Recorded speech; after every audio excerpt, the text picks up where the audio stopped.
We can. Yeah, you behave yourself. Yeah. I always be. Yeah.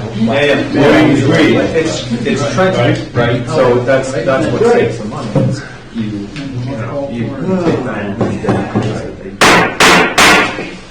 Good evening, everybody. Let's call the meeting to order. Welcome to the November 21st, 2023 Pittsfield Town Council meeting. I'd like to start the meeting and ask everybody to stand and join me with a pledge of allegiance.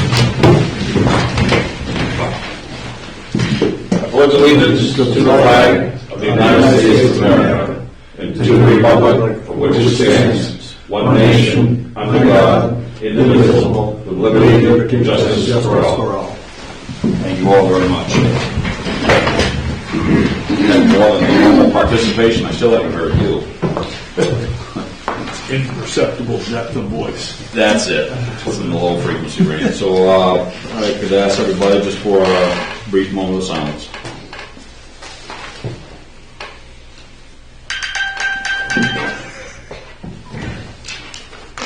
That's not what silence means, Chief. All right, thank you very much. So we're going to institute a $1 penalty starting now. So. All right, very well. Thank you all. Let's move on to number 4, the adoption of the minutes for the regular meeting and budget workshop held on November 8th, 2023. I'll look for a motion from the council, please. Will we adopt the minutes of the November 6, 2023 meeting and workshop? Second. Moved and seconded. Any questions or comments? November 8th.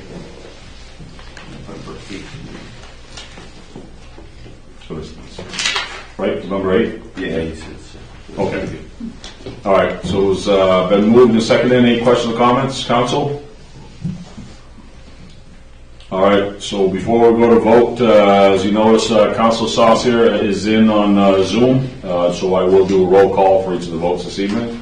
So with that, I'll start with Deputy Mayor Margolski. Aye. Councilor Frost. Aye. Councilor Jester. Aye. Councilor Hall. Aye. Councilor Saucier. He said aye, we didn't hear him. Okay. We We didn't hear you there. Aye. Very good, thank you, and I will vote aye, so that adoption of the minutes passes. Thank you. Number 5, presentations, congratulations, and introductions. There are none listed, correct? Correct. Very well, Jacob, thank you. Number 6, public hearings. There are none scheduled for this evening, so we will move on to number 7, reports. Let's start with the town manager report, and you can move right into the department head reports, if you will, Jacob. Thank you. Good evening. A reminder that our Parade of Lights and Christmas tree lighting ceremony is this Saturday. Parade lineup begins on Industrial Park Road at 4, and the parade will start rolling down Somerset Ave around 4:30. It seems as though the parade route has grown and grown as we now will be accommodating over 30 floats who have signed up. And there certainly is a lot of buzz around the community. I've heard a lot of excited individuals looking forward to it, and I'm certainly looking forward to it also. Recreation Committee met last night to discuss winter sports, finances, succession planning, and other various topics. The program continues to see increases in participation, which I think speaks volume to the great job that our rec director, his staff, and their volunteers are doing. I had a pleasant introductory meeting with MCI's head of school, David Pearson, last week. David was very adamant in offering their facilities for the town to utilize at any time. And I'm thankful for the good working relationship that the town and schools share, because I can assure you it doesn't work that way everywhere. Catherine and I had a meeting with Hoyle Tanner, the FAA, and the Maine DOT last week to discuss the municipal hangar project. There are some funding matters that still need to be ironed out, but the project is nearing completion. And I hope to have the lease agreement on an upcoming agenda for the council's consideration to get tenants in there as soon as possible. And lastly, a reminder that town departments, with the exception of emergency services, will be closed on Thursday and Friday of this week in observance of Thanksgiving. I'm not entirely sure what the former process has been for department head reports. They're all in your packets. Okay. Some of our department heads are here tonight, I guess if the council has any questions, but. Okay, well, we normally have it distributed, it's always offer if there's anything specific or pertinent or of an emergent nature, we yield the floor. Then if you want to present anything, but there are no issues this evening, I take it. We're all set, Jacob? Yep, I am good, All right, thank you. thank you very much. So that takes care of number 7, town manager's report, department head reports. We move on to old business. There are none listed for this evening, so let's get into the new business, please, and start with ordinance 23-10. If you would, please, Nicole. Okay. Ordinance 23-10 to be set to public hearing on 12/5/2023. Ordinance authorizing supplemental appropriation for purchase of real property. Whereas the town desires to purchase the real property located on Peltoma Avenue, identified on the town's tax map 12 as Lot 12, the property which is adjacent to the existing new section of the village cemetery for the purpose of expansion of said cemetery, and whereas VAC New Incorporated currently owns the property and has agreed to sell it to the town for the price of $35,000, and whereas the town manager has certified to the town council that there are available revenues in the cemetery investment fund for said purchase. Now therefore be hereby ordained by the Pittsfield Town Council that the town manager, serving as town treasurer, is hereby authorized to execute and deliver on behalf of the town all documents, certificates, and agreements, and to take all action, including affixing the seal of the town, as may be necessary or convenient to carry out the full intent of this ordinance. And it is hereby authorized and empowered in its name and on its behalf to do or cause to be done all such acts and things as may be deemed necessary or desirable in order to effect the purchase, authorized herein for a purchase price not to exceed $35,000. A supplemental appropriation of $35,000 shall be made from the cemetery investment fund for the purchase of the property for the use described herein. This ordinance shall become effective in 30 days. All right, thank you very much, Nicole. I'll look for a motion to set this public hearing from the council, please. I move we set the public hearing on 12/5/2023, ordinance 23-10. Second. Moved and seconded. Thank you, gentlemen. Jacob, do you want to give a Reader's Digest version of what that means, or Pete, do you want to Yeah, this is defer to the town manager? something that the council's been talking about for a few meetings now. The only action tonight would be to send it to public hearing at our next regular meeting. This is the lot that is adjacent to the existing cemetery in hopes of expansion someday of the road. Since this is a supplemental appropriation, wasn't included in our original operating budget, it has to go through the ordinance process. So that's why we're doing it the way we are. All right, very well. So this motion this evening is to set the public hearing for the next meeting, 12/5. Any questions or comments from anyone in the audience? Very well, I'll close public input. Council, any questions or comments on this? Eric, for the record, just jump right in if you have anything you want to say. Yeah, I'm good. Very well. Nothing, council? Very well. Hearing none, I sense we're ready to vote, and we shall do a roll vote as before, and I will start with Deputy Mayor Margolski. Aye. Councilor Frost? Aye. Councilor Jester? Aye. Councilor Donahue? Aye. Councilor Hall? Aye. Councilor Saucier? Aye. And I shall vote aye. The ordinance 23-10 has been approved to set the public hearing on 12/5/2023. Thank you very much. So let's move on to resolution 23-110, please, Nicole. Resolved that the town council waive the bid policy, chapter 2, administrative code, section 106, regulation of bids and contracts to accept estimate of Tracton Plumbing and Heating to replace and relocate the water line supply for fire trucks in the fire station, not to exceed $10,225, such funds to be expended from the fire station reserve. I'll look for a motion from the council, please. Move we accept resolution 23-110. Sir.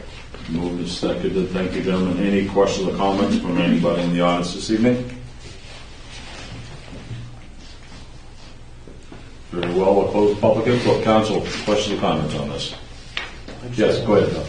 How much is in the fire station reserve currently? How much was that so we could Right now, get 53,000. 59,000. 59,000? Thank you. I had a question. Are we allowed to waive the bid policy? Is that We something? have in the past. We have before. Yeah. Oh, I know. I guess what I would be curious about is why we would need to for this one. Why we are waiving? Yeah. Well, my question, when we went out to bid for updating the town tax maps, we were told that we couldn't waive the bid policy and that the lawyer said we weren't allowed to. We're supposed to go out to bid. Everything needs to go out to bid. So that's why we didn't waive it, to give it to RJD and stay local. And so we did go out to bid, but since then we've waived the bid policy like 6 times, so. Yeah, I thought that was more of the council's desire to try to get competitive with that, knowing that it was going to be a pricey proposition. That was my understanding. I mean, I you're wrong. recall. I see you nod your head there. Do you recall that way? That was my recollection too. Because we waived the bid policy a lot, like when we. No, I know we do. act I on just- something, or we know there aren't other contractors available, or. Yeah. I know we have. I just remember that specifically being something that the town manager stated, and maybe I misunderstood stuff. And then I guess my point is, why would we in this scenario? Bernie, could you answer? Was trapped in the oil? I had, Is it you had two we bids, didn't get 3 bids, is that why? Yes, yes. and I had full feet to get those, and just nobody's, Okay. The reason we're waiving it is because So we my- need 3 bids. Yeah. Go ahead, My Eric. question is, this Wayne, I mean, there's an $8,000 spread there and change. Is Wayne all set with his number? I mean, do we want to, is he comfortable going where he's at, with that big of a spread on a small job? Does anyone talk to him, I guess? you know, he'd been in twice and looked at it before he put his bid in. You hear that, Eric? Okay, so he's confident, he has a good number, and he would want that job done. So do we, and I hadn't seen the bid spec on that, were we very detailed on what the requirement was? Well, it's pretty simple, they're gonna drop from the 6-inch in the boiler room, go across with 6-inch, make 3 drops on it. So it's a new install. They're coming off the 6-inch to 4-inch schedule 80 and making 3 drops off it. So it's a new install or a repair or modification? But it's a modification of what's there. What's there now is iron 6-inch. It's been there since the building was built. And the only way we can get to the shutoffs is to crawl up on top of the truck. We're going to bring them down the poles now so you can stand on the ground and turn them on and off, or somebody falls off. Yeah, okay. Very well, thank you. Anything else, council? Was this is coming out of reserve, Correct. the building reserve? And that's the balance of what, what'd you say, 59,000? Correct. 59 or 53? 59. Can I ask a question at this time? I closed the public input, but if it's something pertinent, please. Nope. Okay, very well. Anything else, council? Very well, here and now, I sense we're ready to vote, and we shall do by roll. I will start with Deputy Mayor Margolski, please. Aye. Councilor Frost? All right. Councilor Jester? Aye. Councilor Hall? Aye. Councilor Donahue? Aye. Councilor Saucier? Aye. And I shall vote aye. Resolution 23-110 passes. So we shall move on to discussion items, public comment. This is going to be one of the quickest meetings. We're going to take out the budget part. So I will open to the floor. Anyone in the audience has anything that they would like to discuss or bring up? Or so what I would ask for the record, if you state your name, where you're from, so we can have it recorded, please.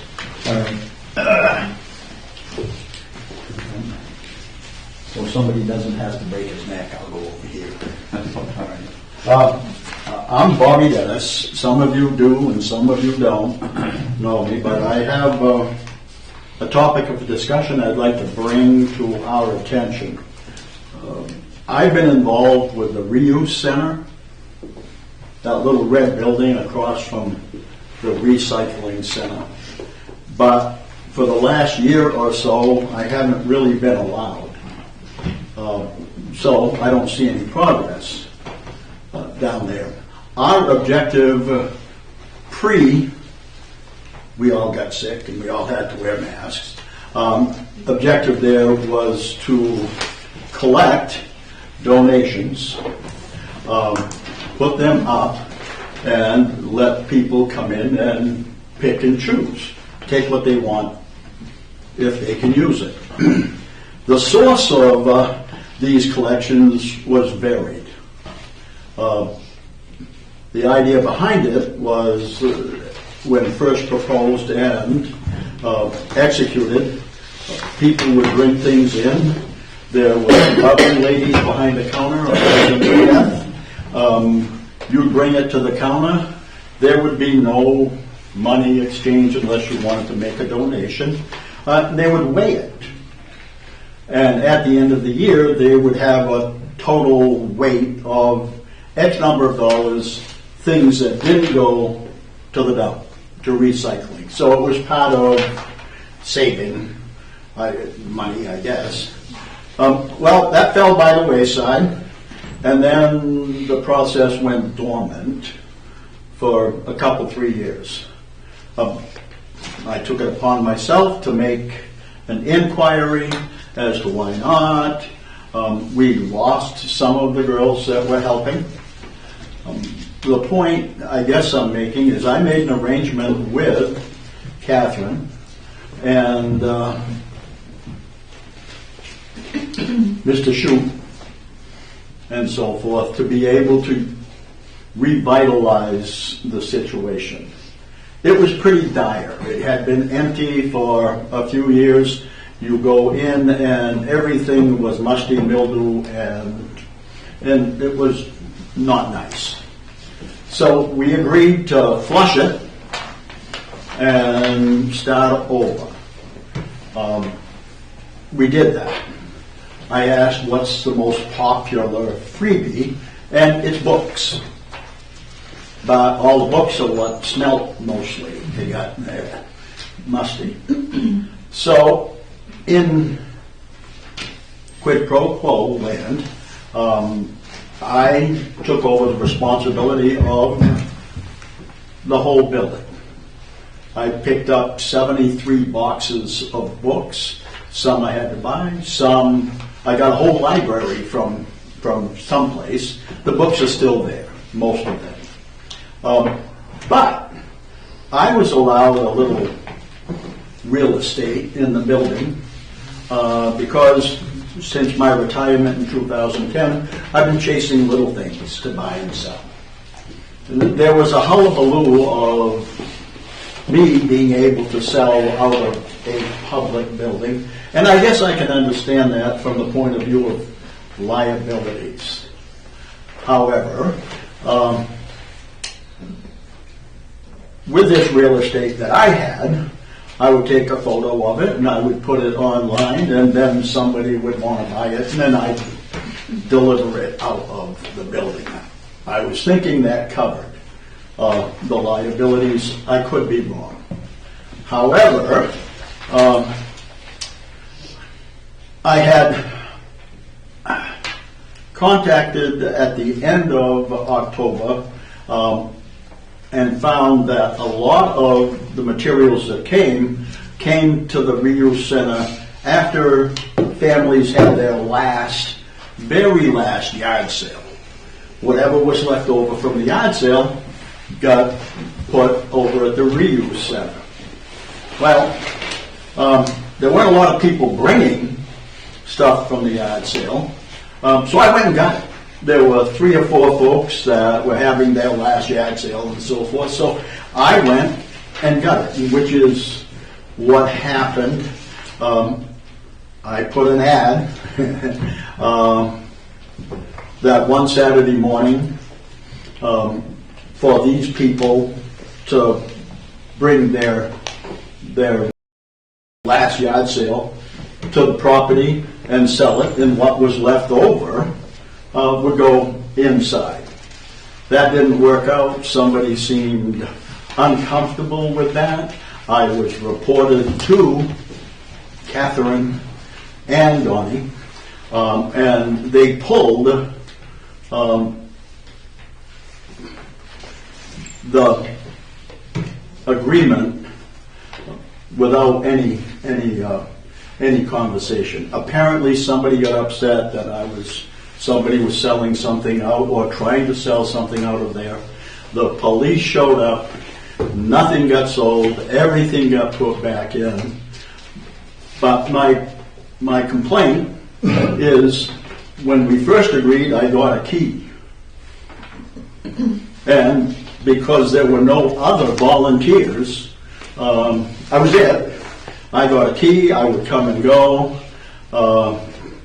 When it was supposed to be open on Saturday mornings, I was there most Saturdays, but I was also there 2 or 3 days a week.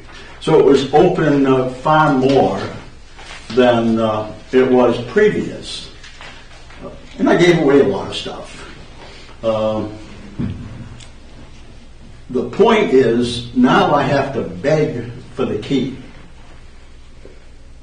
And so what happens is I'm told that the key is in a box upstairs, and I have to ask for a key, and I can't have the key. Somebody has to drive down and open it for me so I can get in and go from there.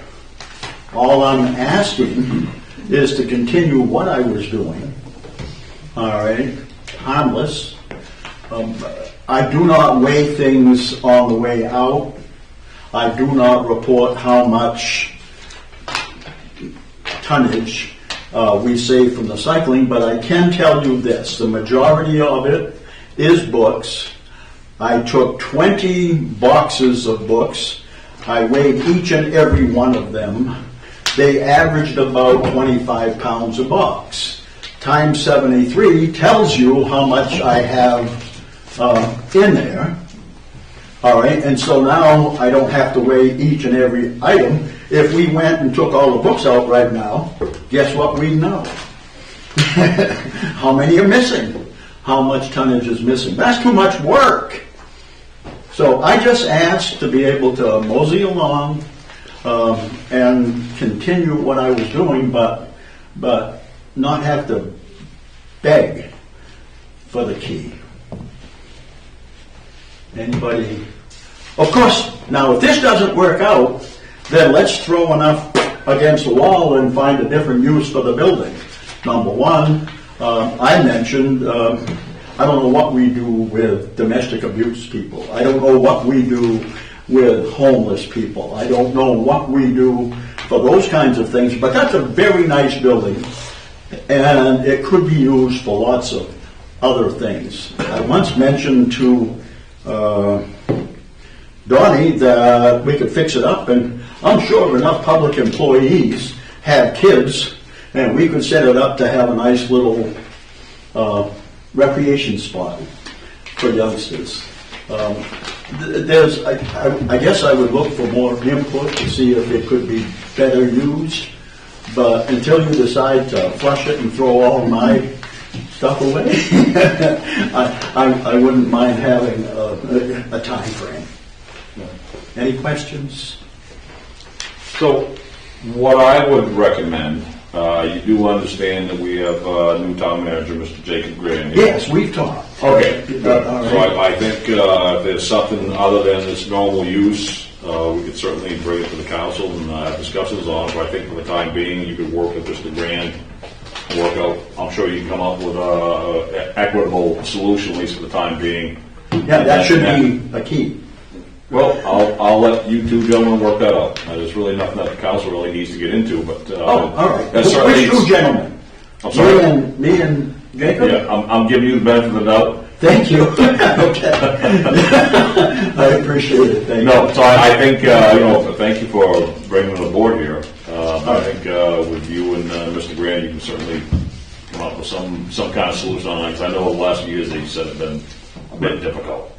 and certainly probably not utilizing that building to its full potential. I mean, you have some And I've taken viable ideas. I've taken some pictures of it. There's lots of pieces falling off it that needs to be repaired. We'll talk. I can say that it needs to be stripped and painted, and I certainly, as a quid pro quo, would consider something like that too. Thank you for listening. All right, thank you, Mr. Dennis, appreciate it. Anyone else in the audience have anything they'd like to bring up and discuss? Very well, I will close to public input. Let's go to the council. Doc, I'll start with you, please. I don't have much. Basically, to wish everybody a happy Thanksgiving and hope that you enjoy the upcoming holiday season. And that's about it. All right, thanks. Brett? The only thing I have is industrial park. If you travel the industrial park out there, there's no street lights on that road. And I had one resident complain that seems to be a lot of people at night or morning will walk from either like the trailer development to the Robinson, or there's people that live there that work at Hancock and they travel down through there and it's dark and it's a speed limit there is 45. So if with no street lights, you can come up on somebody pretty quick without realizing they're there. So, yeah, so maybe we ought to look down the road of possibly doing some type of lighting down that way. Yeah, no, that's been a topic of discussion, the street lights, in the last couple of meetings. Yeah. When I saw the correspondence that you had provided, I think through one of your gentlemen that was doing a counter, maybe a group, there's quite a list. Yeah, And to get immediate attention from the local power companies has been taxing. That street has no poles, nothing there. It's all on Right. the ground. Originally, probably when they built it, they didn't assume there was going to be a lot of foot traffic there. Now there is. Right. The other thing is you take, not to pick on a business, but the down towards the Hancock lumber there, it's kind of like you're coming and going and you're kind of passing through a tunnel way of vehicles on both sides of the road there, so you're trying to keep watching what you're doing there. I would think they would try to make it a little bit of a parking lot or something. It's just, that was another resident's complaint, that vehicles are always along the road the other way. That's viable, I think. I don't know what they're using for that the retail space where they have the lumber store there. I haven't been by there for I haven't really paid attention. They're still backing off alongside the road. And I think I believe they rent space off where the old bowling alley was, but they don't park cars in there. Yeah. That's all I have. I wouldn't hurt looking into that on you gentlemen. All right, Brett. All set? Yeah. Thanks. Craig. Let's echo Doc. Happy Thanksgiving to all. That's it. All right, thank you. Mr. Saucier, we'll go to you next, please. Just wish everyone a happy Thanksgiving, and yeah, that's it. No report. All right, very well, thank you. Heather? I think just the same. Happy Thanksgiving. Boy, this is too easy. Jason? Was. I Did you have an update for the town audit? We haven't seen much on that, heard anything about it. Yeah. I emailed them actually last week looking for an update, and it's in the end stages. They've submitted it to the next person who handles it, Okay. and they didn't provide me with a timeline, but it is moving forward. Alrighty, well that's good news. And then, yeah, just wish everybody happy and safe Thanksgiving. All right, thank you. I have really nothing to add.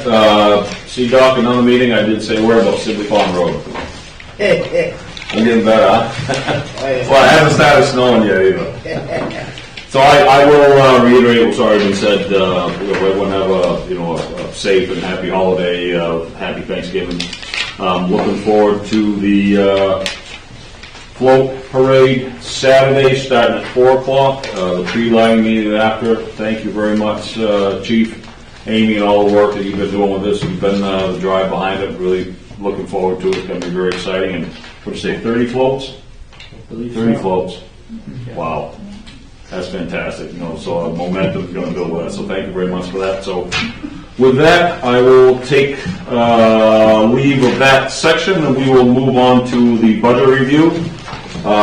So anyone else here that, everyone is always welcome to stay. We're gonna start with the police department, fire department, animal control, social and community services, and the water and sewer department. So, with that, let's go ahead and get started.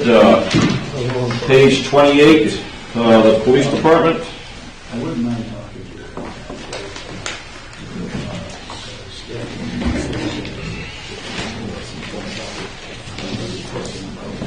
you. So this section you sent out, Jacob, are these revised numbers to be inserted here?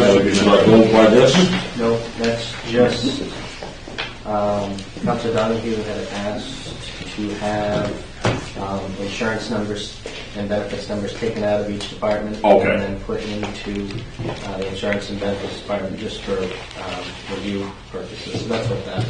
Okay, very well. So this book is still good? Yeah. Okay, still good. All right, so first one is police department, page 28 of the budget book, Council. I have just one thing. Of course, our police chief is here with us tonight. There's one correction that I need to make on the regular, the full-time wages line, requesting that we increase that to $526,342.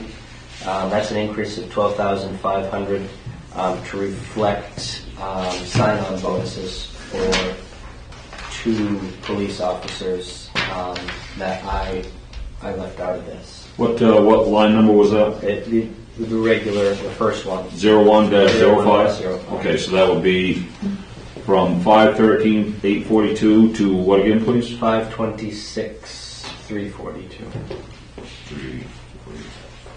I thought we had used all of those for the contract that we allowed.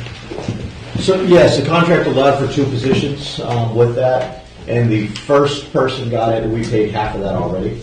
So after his year's up, he gets the other half. That's what this, trying to budget that in. Wasn't that already funded though? Because we had funds set aside from a previous budget that we didn't hire, and we kept them as like a carryover, saying this is funds for this. Well, we looked to see where that budget or that payment came out of, and we found that it came out of the regular salary budget, the regular pay budget. For some reason, that was the line that it came out of.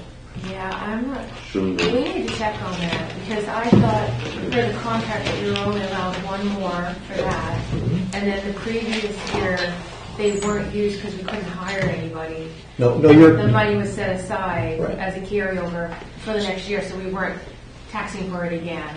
Yeah, so, I mean, I wasn't here for that budget, obviously, so I have no idea what was discussed then. But, so, wherever that money is, I don't know. But I'm just trying to prepare our budget for next year, because I know I have to pay $7,500 to the first officer that got half of it already out of this year, because his anniversary year is going to be in June or July when he gets the other $7,500. I have an officer that I'm looking to give a $10,000 sign-on bonus to for the second one. Once this other officer that's still on our books is off our books, because that opens up that second payment, the second. So you have an Sign-on officer bonus. leaving? There's one in the process of. They got the bonus. Yes, Didn't we she say got they had to she got stay half the 3 bonus. years, though? She got half the bonus. We requested the other half back already, and we're working with our attorney to try to get that back. Okay. So, can you remind me, I don't have the union contract in front of me, but I remember that there was a limitation on how many or bonuses, there was something about the bonuses in the... Two bonuses, and that it got reduced to this contract to $10,000 as opposed to the $15,000 in the last contract. And it was 1 position that could be recruited with a bonus? Or Yeah, so one was tied up with one member that is in the process of no longer working for us. And the first initial payment was requested back. So we're not going to pay that person that second payment. And if we get that payment back, I don't know, that's going to be up to the attorneys to try to get that back. Because I'd like to get it back.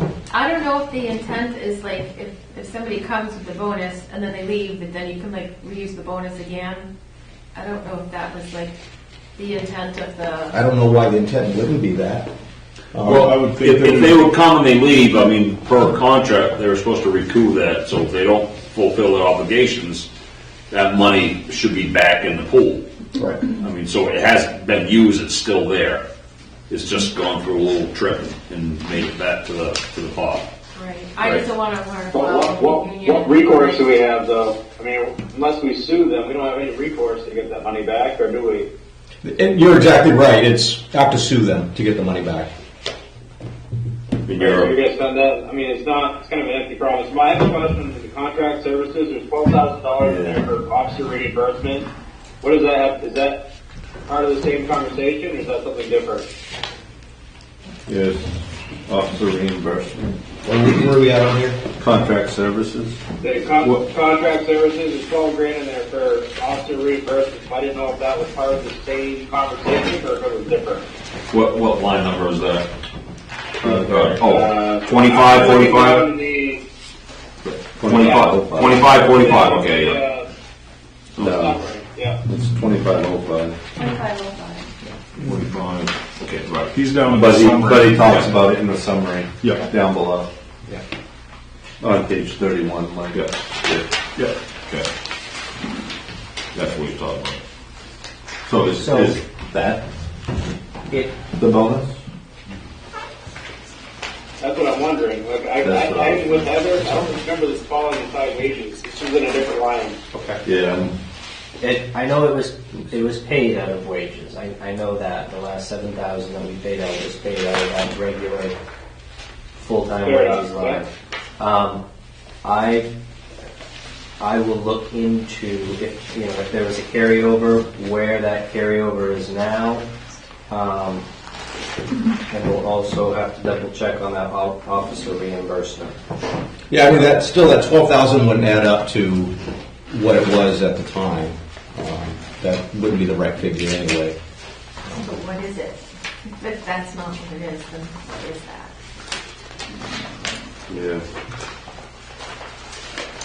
I think that's the intent of it. It could have been the intent, yeah. Yeah. Because, I mean, you look at that line item, that 2505 went from 13,000 in 2022 to 60,000 in 2023, which I think that's when we started giving significant bonuses to hire. I think. So I'll double check on those two questions and bring it back to you at our meeting next week. Because I don't know. So did you guys add this officer reimbursement for $12,000? Is that something we added in this year, or is that left over from last year?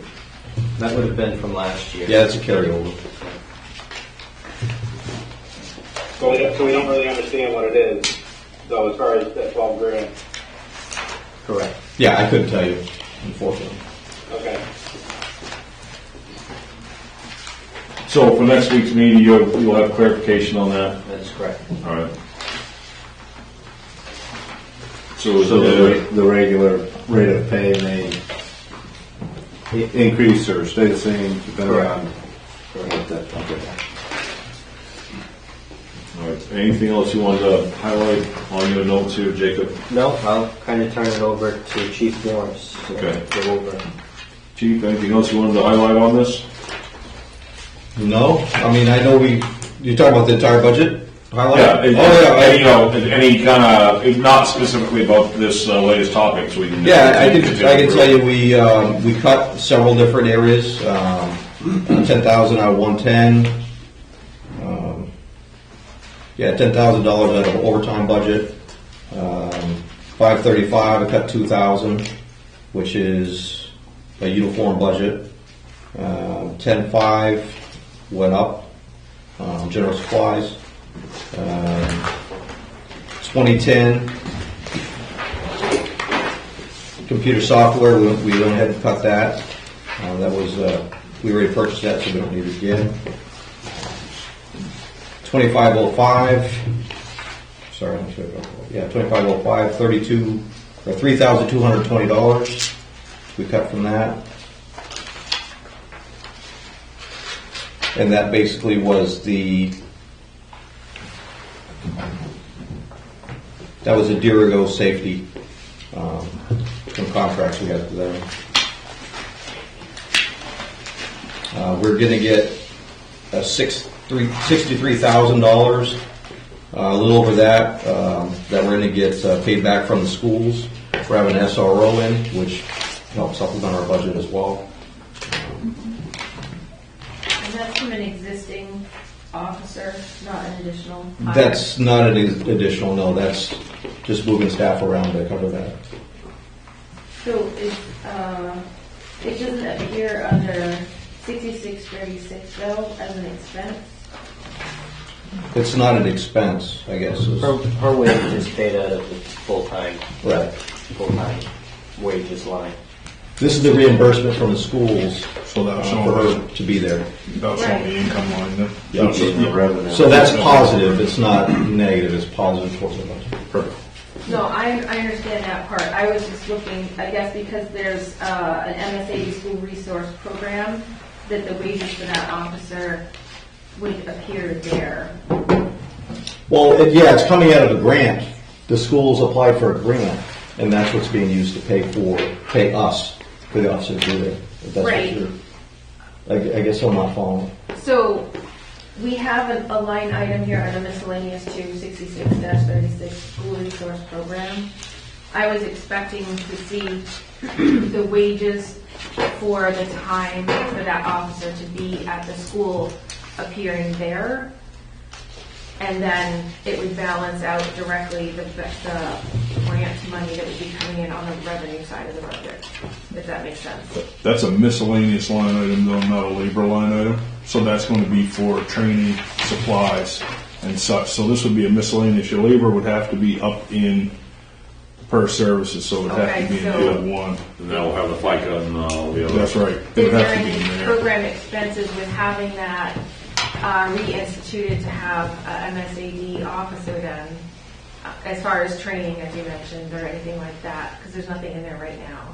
The school has a budget line for training. I believe it's $5,000 for that. They'll pay the officer. training for any officers that need those extra classes for that. Yeah, we're actually getting reimbursed for some training we just sent her to for the DARE school for the training. And there's some things that we're paying for, like the travel and the gas and stuff like that. But other than that, they've paid for that, and they're also paying for some other training items as well. Okay. So that's reflecting zero because we do have that covered in the school budget. Right. If it wasn't, otherwise we'd see. It'd be coming out of that budget, which Yeah. it's positive for us. It's not negative. Sure. Is that a one-year grant that they have, or is it multi-year? They're gonna have to reapply. They have to reapply each year. You want to go over cell phones? Yeah, so part of the our cell phones, you're going to see that we're over on cell phones. That's also a contractual item where the cell phones have to have one per car, and that also includes our MiFis, which is our internet access to our cars. You'll see that our budget has been over that, which we're working to reduce that. We recently started using T-Mobile, which they are probably a third of the cost of U.S. Cellular that we have been using, and it's a better service. And so I'm looking to reduce that as well as our contracts with our current cell phone provider expire. We're just getting a new phone with T-Mobile. Is there some type of law enforcement program with that? You know, buying in bulk, you're working with Newport or Surrounding Well, there's a program that's not really buy in bulk. It's really cheap. It's $25 for a phone that they give you the phone. Unlike US Cellular, we gotta basically buy the phone and pay for the phone monthly, but with them, it's $25, it's unlimited everything, as well as $25 for the MiFi unlimited, and the agreements with the school too is they're footing the bill for the school resource officers, internet access, and her phone as well.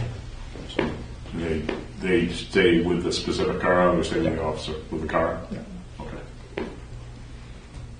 The phones appear in another spot down on page 31 in the narrative. It also has phones leased for $3,000. Is that the phones for the cars as well, or is that the portion of the phones for the building? No, those are the same phones we're talking about. And those are the ones we're trying to get out of their contract. T-Mobile agreed to pay off some of our other phones, and which got us out of some phones in the contract. And again, as we get further on, those other lines that we have will get paid off, and we can switch over to T-Mobile, which is a lot cheaper. So some of that phone lease has to stay in there. That's not the full amount for the year. Right.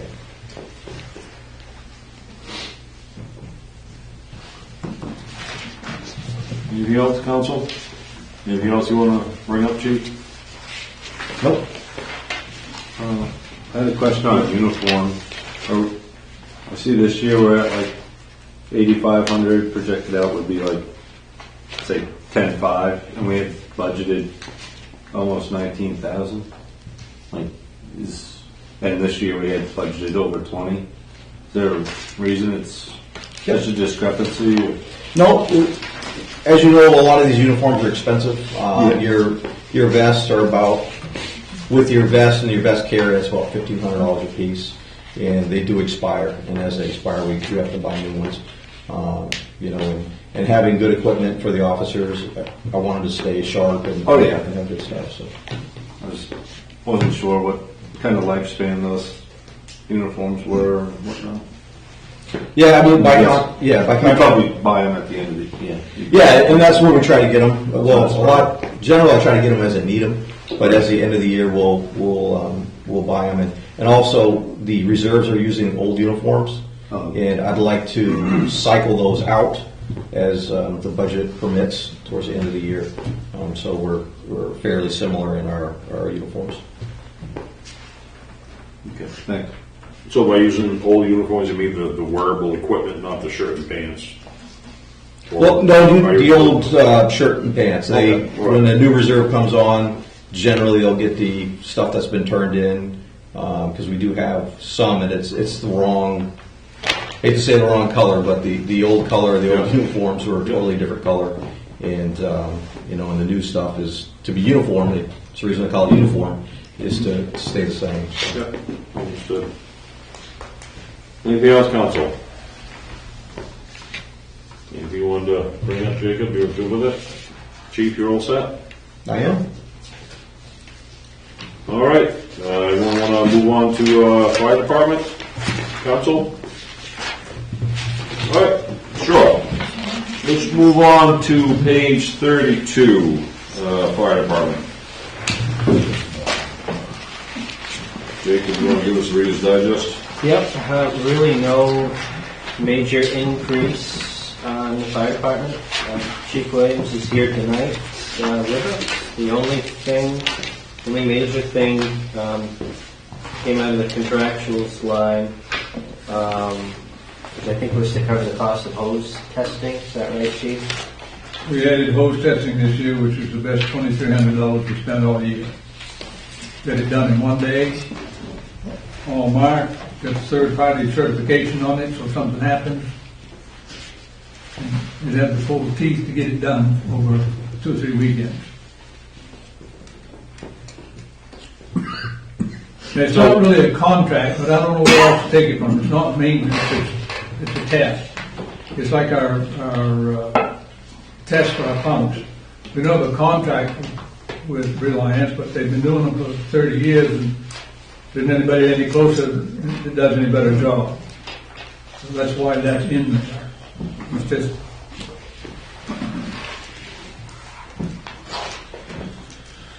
Is there any highlights you want to touch upon here, Chief?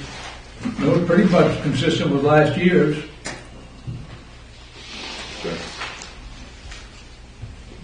Council, anything you want to discuss?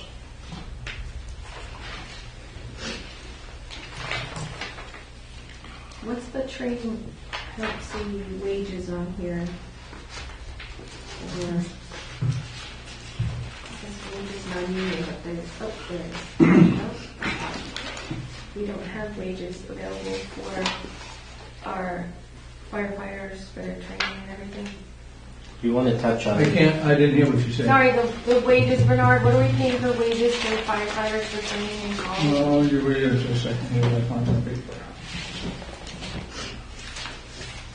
Okay, as you know, there's 35 cents or something like that going on up in the minimum wage this year, going from $13.80 to $14.50 in the minimum. So as of the 1st of January, a structural firefighter, which means he's had the 104-hour course, can go interior, will get $15.15.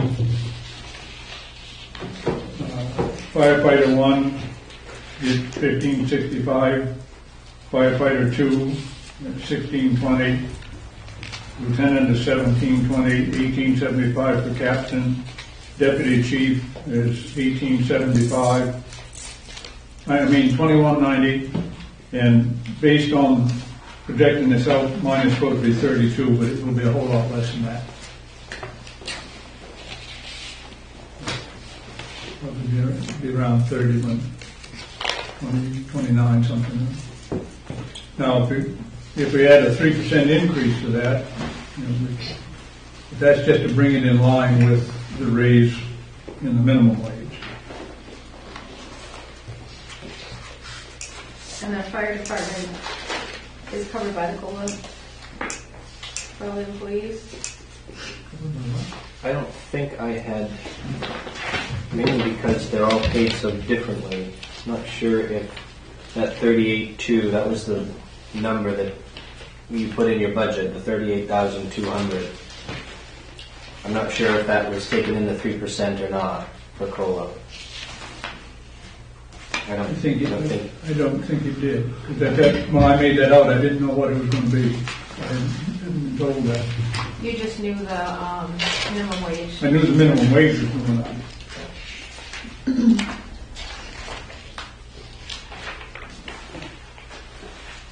Because when we put our initial budgets together, I had not seen that.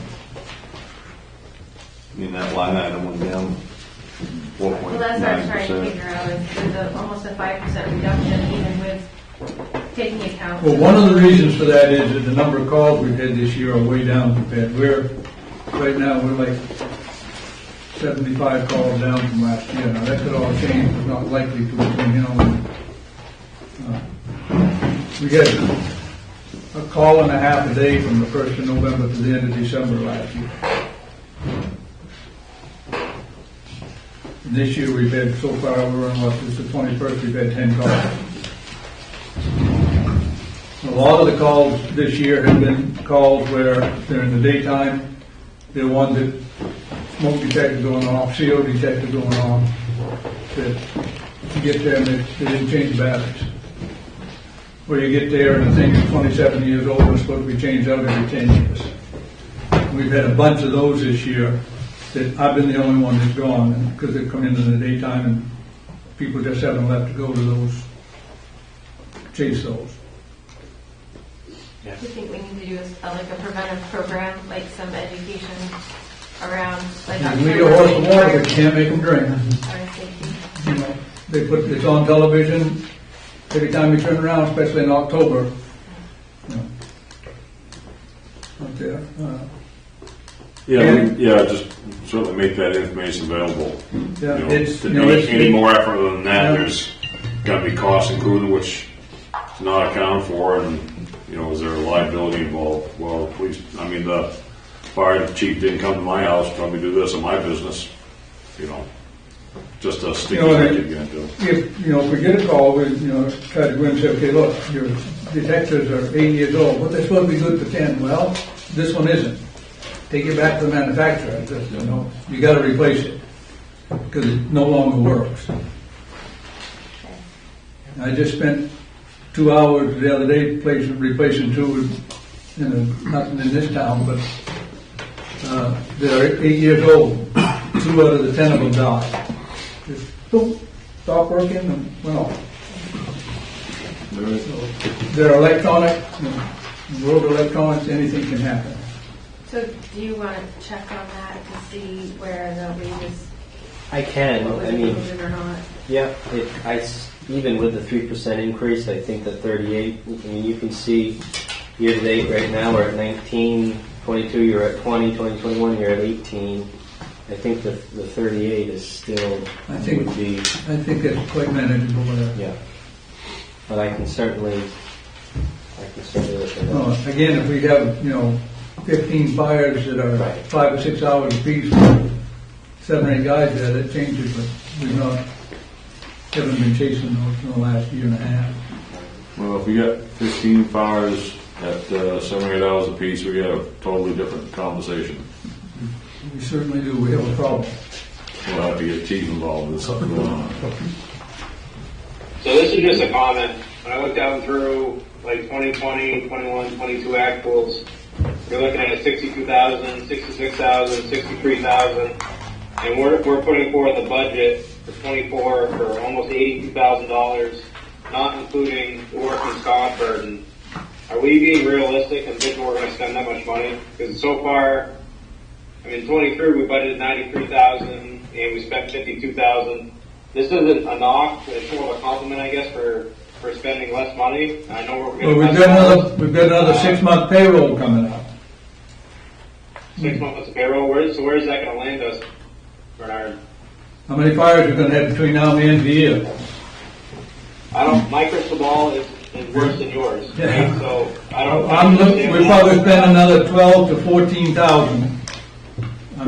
Unless Okay, things so fall put us off. in the 65,000 range. Yeah. So are we better off to present a budget that's closer to like 65 or 70,000? Is that more realistic? And Well, then if we go we've over got- budget, I mean, it's not like Well, right now, we've still got pump testing coming up at the next month, the first week of next month, which will be, depending on how many valves they find bad, hopefully none, but just the tests themselves are over $1,000. They're $400, well, $1,200, because they've gone up to $400 a piece. We've got inspections coming up, have stuff on order that hasn't come in, because this business is no different than any rest of them. You order it today, maybe you get it in 6 months, if you're lucky. So how many expenses like that are left between November 21st and the end of the year?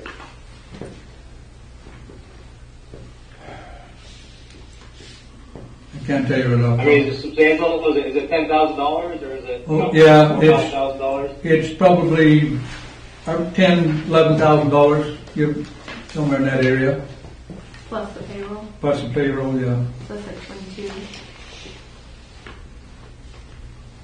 So even though we've had less calls this year, we're going to probably spend more money than we did last year on fire department. Well, because we're, whether we take that truck out for one call or 100, it costs $400 to have the pump test done at the end of the year. Sure. Yep. Yeah, I understand override costs. I mean, whether you use it or not, it's there. So.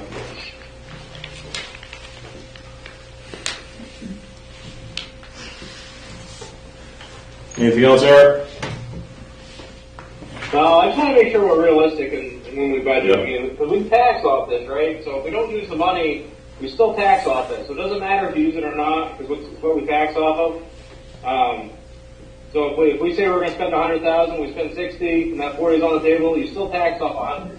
So I just want to be, and this goes for every department, not just fire department, but I just want to make sure we're being realistic that, and it's okay to be tight. Like, it's okay to be on the other end of that. We underspent in this department for years. It's okay to be a little bit on the tight side. I guess that'd be my message, not just to Bernard, but to everyone. That it's okay to be a little on the tight side. I get concerned that, during COVID, money kind of flew really well, and business had a lot of money to contribute to the community, and that's going to dry up. and people are gonna squawk a lot more about paying taxes in the next 2 to 3 years than they have in the last 2 to 3 years. So I get concerned about where we're at spending wise, and I just want to make sure that we're being realistic. That's all.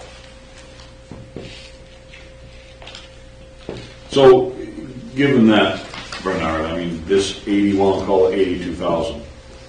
I mean, is that reasonable with what you're expecting? I know you said there are several tests coming up, and based on what historically this time has seen for call-outs. And again, we're way down this year compared to the last 4 or 5 years for calls. I can't explain why, but we are. So this is one of the departments where we underspend. It's probably a very, very good thing. But like as Eric had mentioned, that's a point too, Eric. I'm glad you brought that up. It's 82,000 that we're taxing on. If we use only 60, that's great. But still, there's $22,000 that we've asked the town to pay taxes on, which wasn't really needed.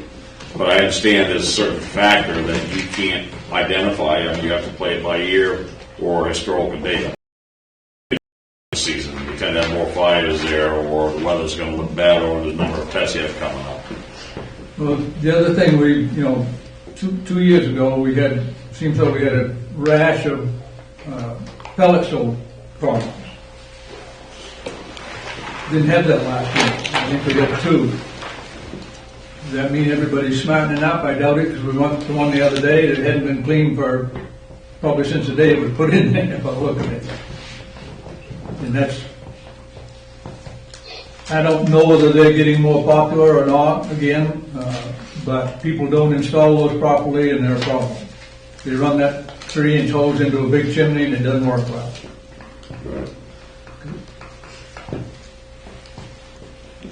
Eric, are you all set with this? Do you want to continue down this road, or do you want to move along? What's your feeling? I do not. No, I do not want to continue on. I think we move on. But that's just my general feeling is that there hasn't been a big tax, complaint, I would say, in the last 2 to 3 years, but I think that's really going to change. And I think we got to make sure we value engineer this stuff out the best we can, so we're prepared to have that conversation. When someone does review and say, hey, this doesn't make any sense. I don't have money to pay my taxes. What are we doing with my money?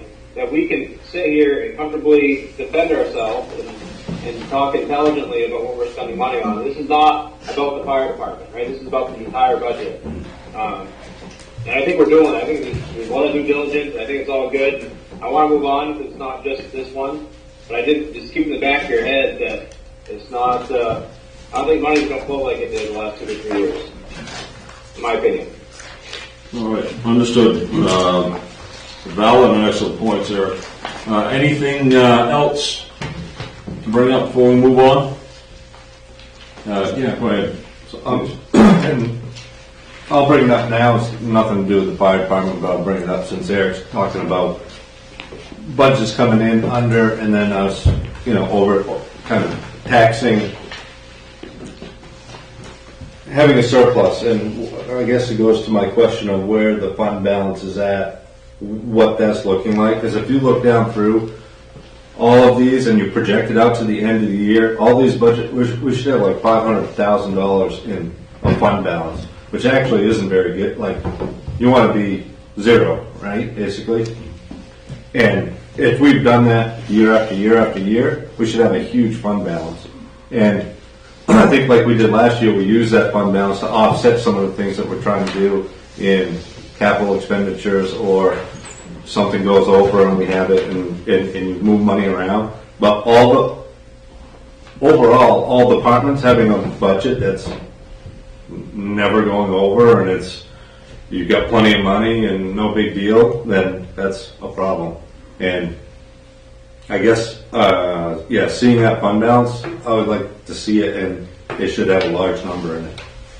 Because for years we've over budgeted, in my opinion. And you can see it in the trends of the historical data that we've been provided. So whenever we can get that, I think that's going to be helpful. Especially next week's agenda is capital expenditures, and we're going to want to do some of those things, and we're going to need to offset it somehow. So, and I guess now was a good time to mention it, but because it has little to do with fire department, but So, thinking out loud here, and I'm not an accountant by any means, if there is, let's say, $500,000 fund balance from the previous budget, say, in 2023, could that be allocated to these, to offset these extra amounts in these budgets so that, to Eric's point, that we're not taxing on money that's more of a buffer than it is actual.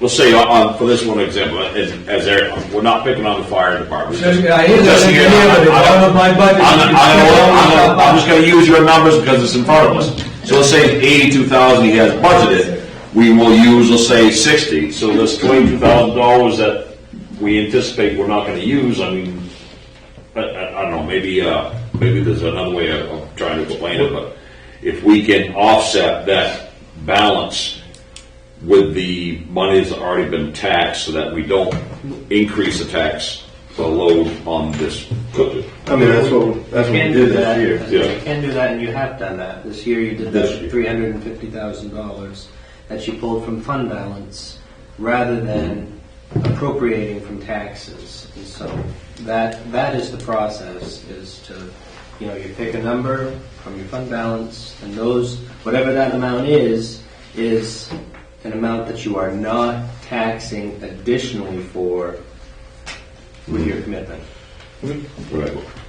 Is there a rule against using that as income in the next year, where your budget would just roll over into, and that would be projected income, so that would go into our budgeted income for 2024? But line item to line item though, like fire budget goes in as fire budget revenue. Years ago, we used to, if there was money left over in a department budget, it went into a general reserve fund for that. Here back a few years ago, we had that, and I dropped a pump in the middle of the year, 40 grand. I didn't have 40 grand in my budget. We came out of that reserve. It wasn't reserved for buy a fire truck or anything. It was just a fire department reserve fund.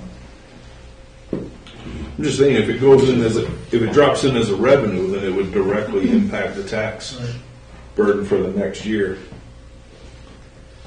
Your question is if fund balances, surpluses at the end of the year can be rolled over and applied to specific departments. Is that the question? So, like, if the fire department's going to, if Bernard's budget ends up at 66, 67, whatever, 70,000, was budgeted 93. Why would that 23 not drop into, projected revenue for 2024 in the fire department? Right, stays right in his budget, and that would directly impact the tax burden for the next year, because we'd be involved that on money on the plus side would be used to offset the budget for next year. That's correct. Because we're budgeting revenue, which would offset some tax burden. I think it's an accounting question. I would say that it's probably frowned upon because, at least in the two municipalities that I've worked for, it's always been that, at the end of the year, your surplus goes into your fund balance, or whether it's a surplus or you're in the negative, whatever, it all goes into your fund balance, and then the next year, the municipal officers decide, okay, we're going to pull such an amount from fund balance to use to offset taxation. Not, it's done department by department by department. My point is, it would lead me to believe that it's probably frowned upon because, but it's a question that I can certainly ask our auditors. Yeah, just instead of pulling it from a general fund where it's not actually applied as revenue and therefore not. I mean, the end result's the same. You're not taxing people off on that money. Well, unless we pull the exact amount that we're over, you still are. Well, you always have the option of being more aggressive at using your fund balance. Yeah. And that's where you can kind of moderate the impact on the tax rate. But I think we need to not lose sight of the fact that, budgeting is like forecasting. It's like you're taking your best guess at what's going to happen based on what you know now, what you've done in the past, what you want to accomplish in the future. And if you're, it's your best guess plan. So, most budgets are based on, well, what we've done before is X, Y, and Z, and those expenses are going to come up, and you have a year without as many fire calls. That's great, but you couldn't have predicted that. You couldn't have predicted the numerous number of calls they had 3 years ago. We couldn't have predicted the incredible increase in fuel costs that we had a couple years ago. So, we plan for things, but you never know what's going to happen. And I think that end of the year transfer is where we can kind of make up the difference on that, where you see some departments, they plan for things and things didn't get done, or maybe their expenses didn't come in as high. They have a little extra in their budget, and that can go to somebody that has a lot of overtime, like highway or something.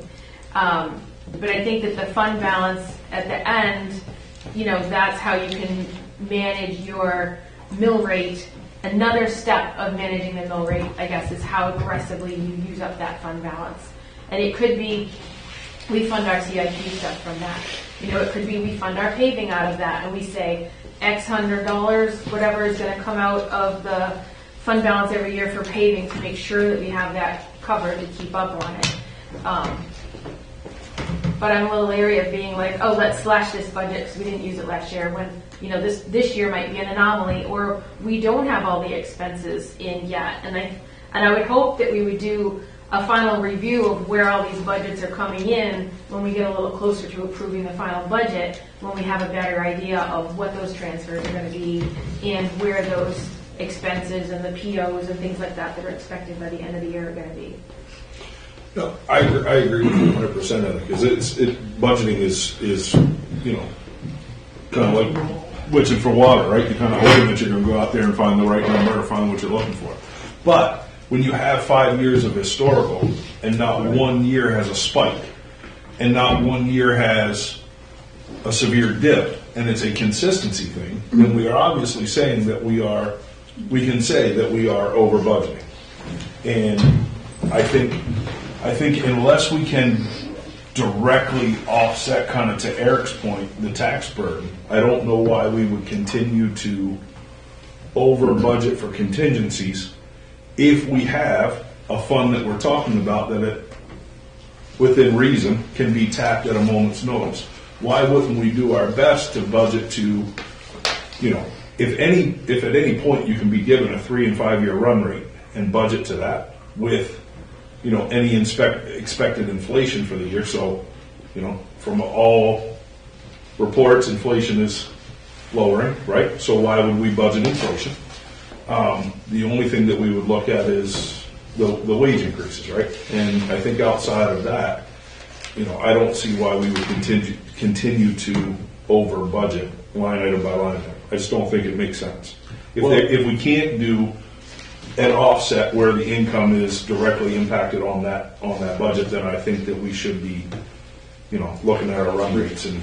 Well, I think we are, and I think we're having discussions this year in this format that we haven't really been able to chew on before. Absolutely. Because it's so much clearer for us, and to your point, look at, because it's open up here to the fire department. 93.6 budgeted for 2023, we're actually dropping 12.5% down to 81, call it 82. So that the accounting process has noted that there is not a need for, certainly not for the 93.6 for whatever reason. So it is being adjusted. I think this is the first year that we're going to see this kind of assessment as the council looking at these numbers, because it's been difficult before.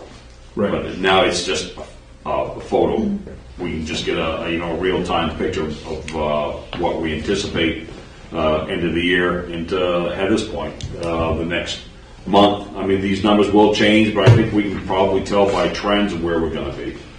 Because you don't usually have a budget where it spikes the last month or two, unless it's, you go on a shopping spree just to keep the budget up. But municipalities don't usually do that because they're checked.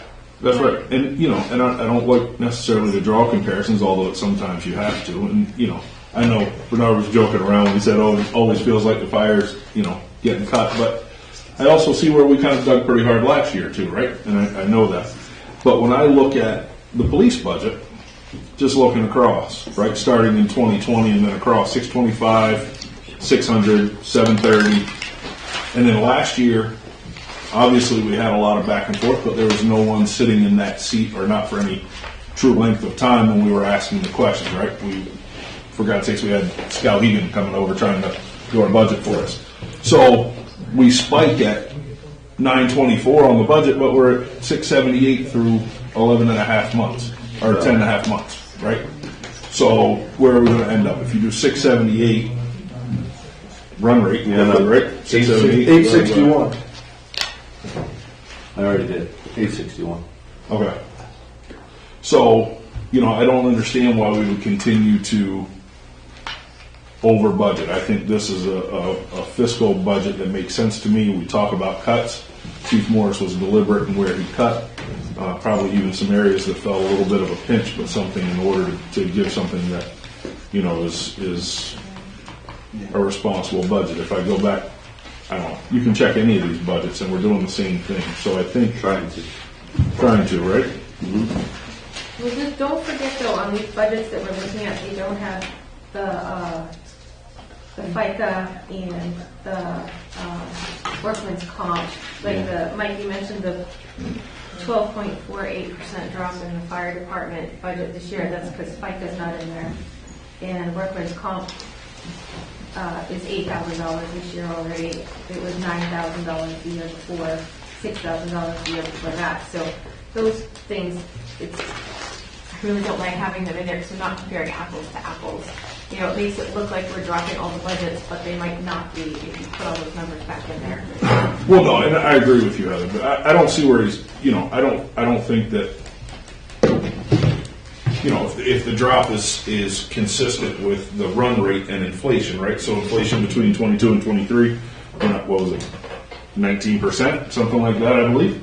And, we only see what are we looking at here? 4% increase minus the 12, right? So we're looking at a 16% increase. We're actually increasing under inflation. So that is a budget savings. So that's what I'm looking at. So I just think, to Eric's point, we need to be responsible. If we, Jason asked for the balance on the fund, I think that'll be some good information for us to know and give us an opportunity to kind of go back and be a little bit more surgical. I don't think that we need to be, machete slasher here, but I think surgical cuts are definitely. No, and that's the same attitude we need to look at every department. Absolutely. So I will say that from what we've seen historically, overall, the department heads have done a very good job on presenting us what they feel is a reasonable budget.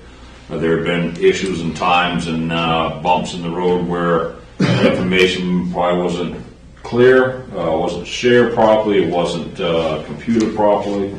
But I think we're seeing we've separated a lot of wheat from the chaff, is what I'm getting at. So the numbers that we're looking at now are the numbers we need to deal with. However, the format is going to be a little different to us. Like Heather had mentioned, there's a whole section taken out for the insurances and whatnot. So that's going to show different numbers of what we're at. I think it'll help the department heads to look at what they have and get a better picture on what they have going forward.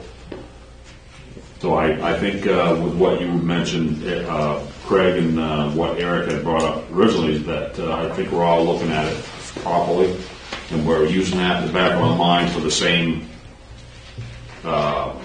evaluation for each department. I haven't seen anything myself that kind of jumps up and looks absolutely blatant that we're going to have to pull the pin on the whole hand grenade and kind of work at it. I mean, it's something that we need to, judge each one by. Absolutely. If that makes sense. We do have the information to compare 23 to 24 with the no workers' comp, no FICA, no whatever. So like for the police department, they increased 5.67% over last year to this year. No, that's they're not down 16%. If you compare apples. So that's the spreadsheet that Jacob had sent out recently. No, I mean, but to Heather's point, it's down 12.4%, right? So looking at, just briefly going back to the police budget, they're down 16%, 16.6, which is actually a 4.2% reduction in budget over last year. Like I said, 22 and 23 combined, 19% inflation. Looking at just 23, I think it was 8%. So that means that we actually had a 12% reduction in budget if you actually go and look at everything, right? So that's the kind of fiscal responsibility that we're wanting to apply across all. And I'm not saying that each individual isn't, but that's what we need to do, and that's kind of an example of it. One question I do have, Bernard, how often is the SCBA equipment inspected? How often do you have to have that inspected? We have to inspect it once a month. Yep. And then yearly, it has to be flow tested and inspected by whoever the authorized dealer is. Okay, it's an annual. It's an annual. Okay, that's what I wasn't sure. They test the pack, the masks. Okay. And that's from date that it's purchased, or is that from the date that it's of manufacture? Date of manufacture. Because we had to have it done this time, we only had it like 6 months because they was missing one little Ouija out of it, and they shut on the floor somewhere, waiting for that Ouija for 6 months after they were all put together, except that one piece. So even if a piece of equipment was brand new, not used, it still has to be tested? Right. Okay. All right. And that's another one of those that's in that contractual. We don't have a contract, but the only people that are authorized to do it is the authorized dealer. So that's an easy number to identify. Yep. Anything else before we move along? All right, let's go to animal control on page 38, please.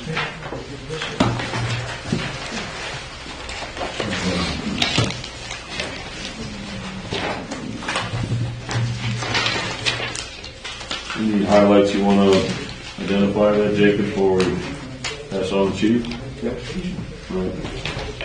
Chief, you want to speak to this? Anything you want to bring up, or? Yeah, I do want to increase the pay, our contract with the animal service, our worker. Obviously, you know, when he first started here, he wasn't certified, didn't have any training at all when it came to animal control. Kind of took a chance on him, and as you see the results now on what he's able to do, I think it definitely merits a little bit of the increase there as well. No, that's reflected in your budget. Yeah. What was the budget, because it was in the police budget in 2023, or is it down here in contract? And now it's moving up to part-time. In 23 it was in contractual. Alright, so it was 19, and there's still contractual? Yes. That would be the animal shelter contract. Yeah. Okay. How successful have we been with negotiating? It's tough for the animal shelters because they're the only ones with the room that we need. Because I actually asked our animal control officer if we'd be better off switching to someplace else. And one of these, they don't have the availability. These other places around don't have the availability in the housing that the Waterville one does. No. If memory serves, we found somebody in St. Albans that was taking some of the cats, correct? Right. Yeah, there was a time where there was an issue with the Waterville shelter taking cats, and I actually met with the manager, and that person that was denying the cats no longer works there at the shelter because they shouldn't have been denying the cats. Feral cats, yes, that's one thing because they consider those wild animals as opposed to regular cats. So, yeah. It's kind of a fine line there, I guess. It depends on how old they are in the woods before they call them feral. So, gotcha. But I thought he did want to change that, though, regardless of whether they were taking them or not. I thought he was having more success taking them to that specific place for cats. well, that's because they weren't taking them. I thought he wanted to break it out of that contract. No, I specifically asked him, does he want to keep it there or move it someplace else? And that's where all his, now he's got a ton of towns. Okay. So that's where he goes. Okay. That's good. Dave, how many hours a week is he working for us? I don't keep his hours, because they're not logged, it's a contract. He doesn't turn in an hourly sheet to me. Okay. So is it 25% of it? I mean, what do we, like, what's his contract worth, I guess? I believe it's $200 or something like that, and another $25 a week or something is what I You got 206 here. Yeah. So he's at But I 206. see that, 206 a week, so that's not his increase, that's just what his contract is worth right now, $200 a week, or 206 a week? Yeah, that was with the 3%, and we were actually, I was talking to Jacob about increasing that a little bit, and still keeping within that original budget. Okay. Yeah, no, he seems to be doing a great job. I would agree, and we got to pay good employees that are doing good work. So. Yeah, I agree. So what, I'm confused. What is the proposed increase in pay? And then is he gonna then, and because it's under part-time for 2024, is he then gonna start logging hours? And is it gonna be an hourly rate instead of a weekly rate under a contract, or? No, it's gonna be the same. It's a contract, and I'm proposing that we bring it up a little bit. What you see is the 206. That was a 3% increase. We were looking at doing across the board for all employees, but based on actually a request. Again, we were talking about pumping it up a little bit and still staying within the actual budget line.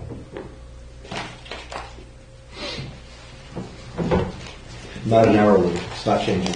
It's not hourly, it's still under contract. Do we pay FICA and whatnot on a contract if it's an independent contractor? We have for him. Is that, Why? is that the way it should be? Because usually if it's a contract, you give them a 1099 No, he's a and they're subcontractor. responsible for all of their own employment Yeah, if he's a taxes. sub, we shouldn't be paying workman's comp or anything No. else diversions on that. It should either be a contract, he gets a 1099, or he's an actual employee, he turns in an hourly wage card, and then he's the FICA and whatnot. It shouldn't be like a mixed mash of both, because you don't pay wage benefits on contracts like that. Is Right, he's- this something that we figure that out. inherited? Is this something you inherited? Yeah, we did it in 2022. Yeah, it's been this way for multiple. He's been treated as a part-time employee. The agreement is that he gets paid $200 a week. I mean, that's how it has been handled, and that's. Do we have a written contract with him? Yes. Then he should be 1099 and not hourly wages. Is there anything, I don't know if incorrect about doing it this way? I mean, let's not talk about the numbers. I mean, is this a perfectly legit way of doing business? I mean, because we've done it for a number of years doesn't mean that it's correct, right, or the best way. Well, Jacob is a contract employee. Theoretically, we have a signed contract. Doesn't make it any less of a responsibility to pay. Well, so 1099 contractors they have their job to do, they decide how to do it, they're not overseen. Like, chief is not like, this is what I want you to do, this is how I want you to do it, I'm providing your equipment and things like that. 1099 contractor is like an independent person. You call them and say, there's an issue here, they decide how to handle it, you're not directing that. Be like Versus Steve. Jacob, we provide direct oversight and direction for his daily job and what he's doing. We provide his computer and everything else. So it's it's not, a contract is not a contract. Like No, that. I understand. I understand that fully. I think we need clarification. I would disagree that he's not directed by me. I mean, if we need him to do a task, or if he's in trouble or whatever it is, a complaint comes in, it comes to me. And so. Then he needs to do an hourly time card and be paid hourly for. But it sounds like the contract is salary. He's salaried at $200 a week, so there would be no hourly time. If you talked about this and take the word contract out of it, It makes perfect He's a sense. salaried employee. He's a salaried employee, he answers to the chief of police. Part-time salaried And employee. that salary is based on $206 a week proposed budget, and that includes X amount of responsibilities, and there is cost and wages. Yeah, I think that's what I thought we were getting tripped over was the word contract. That's what I kind of was trying to draw the If comparison. we call it an employment agreement, Employment agreement, then he's a salaried employee of the town, part-time salaried employee of the town. We're responsible for FICA and other. because essentially he is an employee of the town. I mean, So does he get all the benefits as an employee of the town? He's a salaried employee at $200 a week. He's a part-time. Does he get vacation? So it's salary part-time. Part-time salary, that's correct. I don't know, I would like some clarification on how. Well, I mean, we can change the way we do it. I mean, that's just the way that the contracts have been done here. Again, we can definitely change the way we do it. I can pay Well, it was 82 hourly. cents an hour if you want to do that hourly. I mean, it's just. Well, it was hourly, and then the person that was filling the job, it kind of morphed into a contract with a weekly stipend instead, because she was going to leave without it, because she wasn't getting enough hourly call type to continue doing it. And then it's kind of morphed into the police department, then out of the police department, then back again, and it's had a lot of changes in the last 4 to 5 years.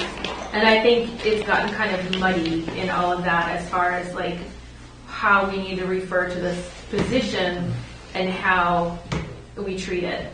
I think we need some clarification. I'll have to disagree with that because I think this is a lot clearer and a lot easier to handle than it has been in years past. The idea of paying animal control person hourly, how do you budget for that at all? I mean, that would be impossible to budget. I think this $206 a week proposed covers absolutely everything that needs to be done in the town.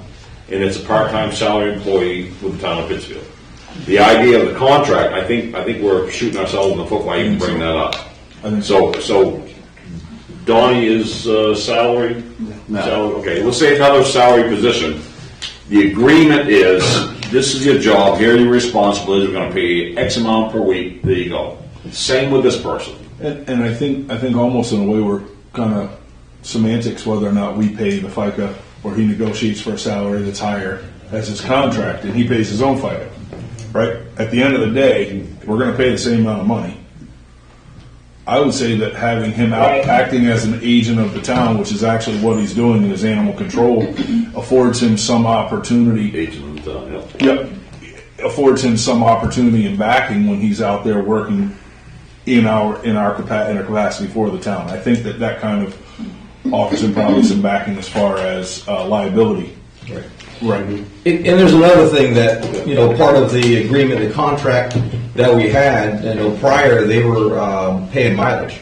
He didn't want mileage. There's a lot of things that, when we negotiated it, this was so much more beneficial to the town, in the direction we went.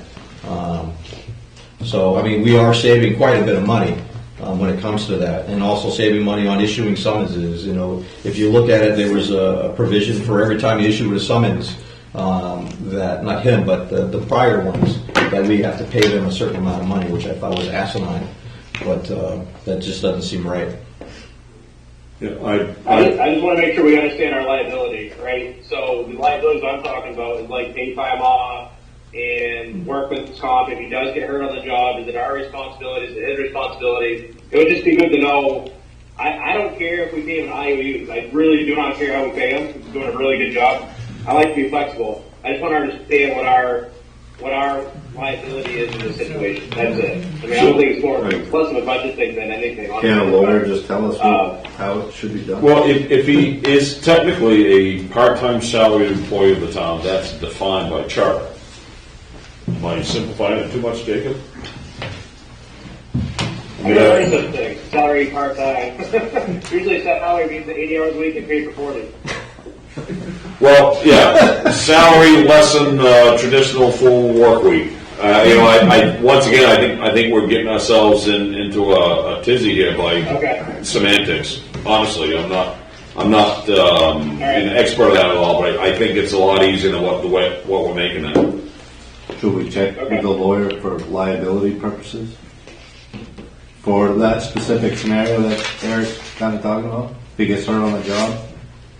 Yeah, we Is the town responsible for? No, we certainly can. Absolutely. We can put a pin in it and come back to it, because we're not approving any of these tonight, we're just having the discussions. I mean, we have action items that we've asked Dave to look at for a couple others before we do the final review of them all. Yep. Yeah, I mean, certainly well worth looking into. Did you hear that, Eric? Yeah, I'm good with it. No, Okay. I All right. it's less of a budget conversation, more of a just understanding. And Yeah. I fully appreciate what this guy does. Trust me. Like, he needs to get paid in IOUs or gold cakes. I don't care. But I mean, it's more. I'd like to know the liability side of it. If he does get hurt, how does that look? How does that work? That stuff. Yeah, no, you're right. I mean, I'm all set. yeah, reiterate, it's certainly not a question on anybody's capabilities or abilities. It's a matter of the numbers. Gotcha. Right. Anything else on? Liability. Yeah. Yep. Excellent point, though, Eric. Thank you. Anything else, Council? All right. So you all set with what we need for that, Jacob? Thank you. All right. So let's move on to social and community services on page 73, please.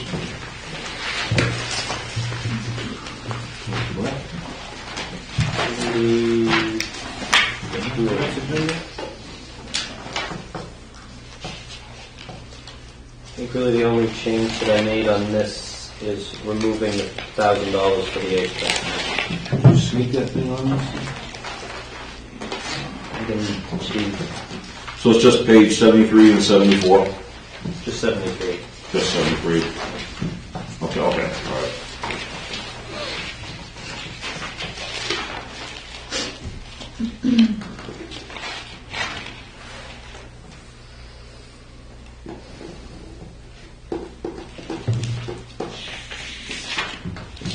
Any questions, Council? I agree with taking the funding out of being designated to the Egg Festival, mostly because the Egg Festival is not an active committee. I know there are a lot of conversations around town about doing some type of community celebration next summer. I'm wondering if we could use that $1,000 and put it into economic development and have that available for a general community event, similar to like maybe supporting some of the things that the police department's been doing, or a community event that might come at some point. Or put it into the reserve for the bicentennial committee, wherever that account lives, because there's monies left there for community celebrations.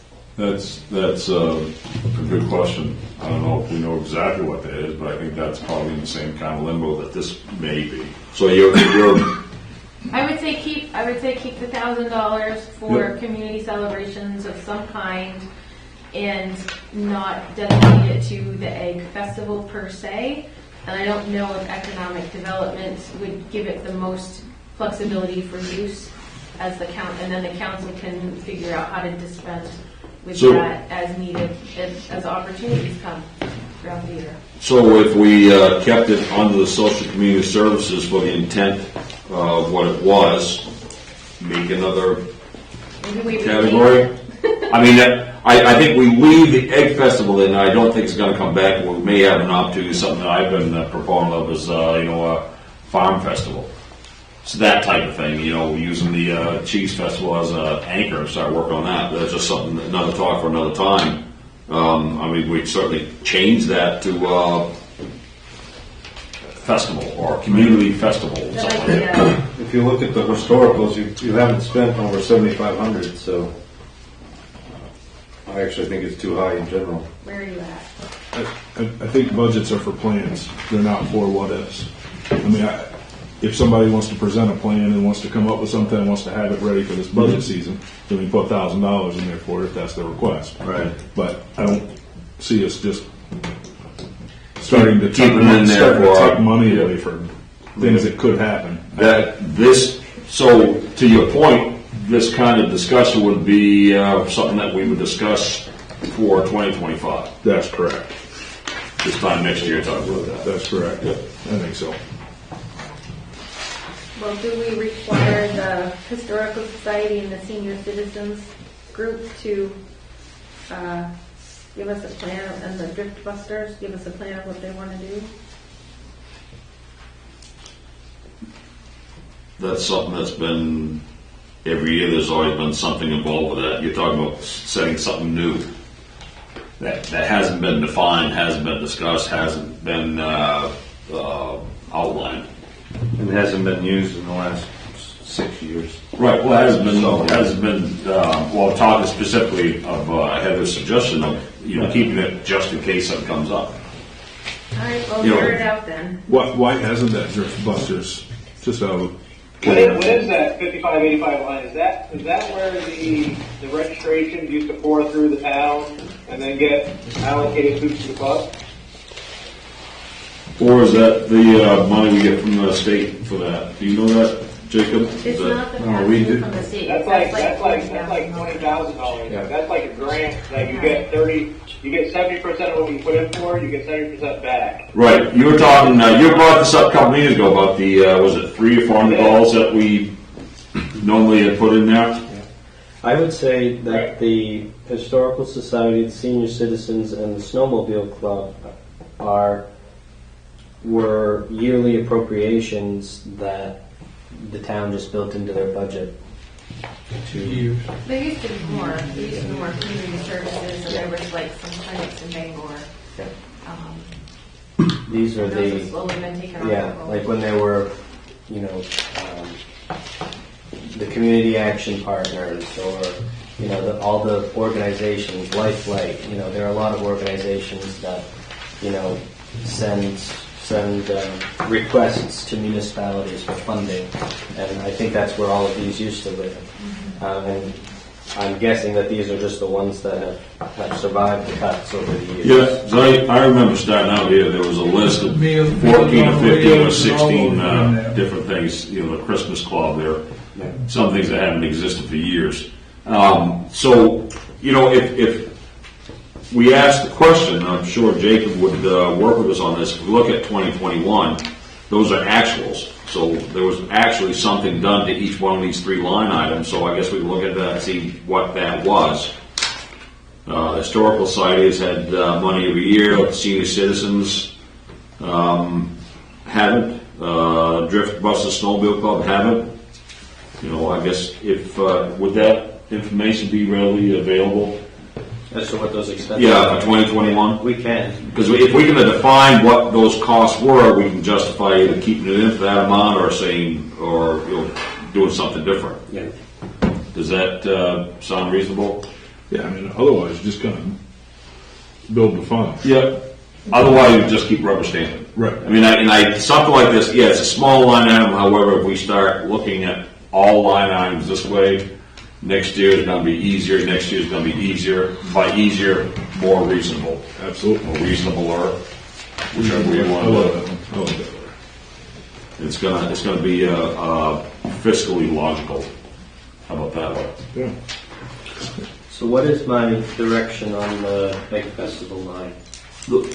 Let's leave it right there for now, because I think what we had out of that suggestion was the what if. We need to have something in play that's already been planned, because if there's something for the Egg Festival or we change it to a festival, we would talk about it next year for the 2025 budget. Because what we have, Historical Society, Senior Citizens, Drift Busters, Snowmobile Club, those are real entities. There have been costs allocated and budgeted for. And we can look at 2021, last time it was done, and see what that actually was. There has been, just so you know, there has been some talk of getting the board back together for a festival next year. So it's early on, and she's going to talk to you about it and let you know where they are with that. So just makes sense. Right, yeah, planning something for the following year, because planning something that will be discussed for next year's budget. Okay. So does that sound okay, Council? Is that a reasonable request for Jacob? Yeah, so we're going to leave the 0 on the Egg Festival, as he had planned. Yeah. And then we'll get a couple answers on the Drift Busters, the senior. Yep. Yeah, so that's it. Yeah, we will revisit with that additional information. Right. This seems like news to me. Like, I don't remember this from last year. Does anyone else, having any recollection? I have the Drip Busters having a line on the budget last year. It's been a long time. Yeah, you remember last year's budget was 2.5 inches thick too. There's a lot of information that we had to wade through. This has been a different thing for us to deal with because it's a lot. It's much less encumbered to try to figure this out. So it may have been in there, Eric, and I can't remember what it is either. I looked at it, so no, I don't know what that is. And, shame on us for all these years not knowing it. However, this is one of the results of having this budget laid out the way it is. It's a lot easier for us to ask these questions and even easier for us to get the answers. The line item's been in there as long as I've been on the council. Yeah, no, I understand. I'm not saying the line item has been there or has not been there. I'm just saying. My guess is that the change of leadership at organizations, the requisition for support is not put in, and so it doesn't get captured in that particular year. So, and that's possible. If there's changes in leadership, somebody's always done it, nobody ever thinks about it, then that person steps away or somebody else comes in, they might not just know that they need to do that to the town, is my guess of why it didn't get done. And that's very well part of it too. Yeah, because normally for these organizations, at least in previous municipalities I've worked for, the expectation is that they'll send you a letter at some point throughout the year requesting their appropriation from the budget. And if that hasn't happened, which, as to Heather's point, that's my guess on, like maybe the senior citizens and the Drip Busters, if they don't request the money, we're not active. But I will look into that. I'm really active in the Drip Busters, and I will remember that from last year. That's why I want to defer to Craig before he leaves the room on this. And you've got the memory of an elephant. Am I just missing something from last year's budget, or it's just not brought up? I do not remember this. Not for one moment. I do not remember this. And I don't know if it was just a one line, this is what community services is, but it doesn't matter at this point. This is good stuff. These are helping people and groups that need help. So I'll definitely make sure you letter, Jacob. Thank you. All right, so we are set. You have your list. List of things to do for that, if you would. Anything else before we move on, Council?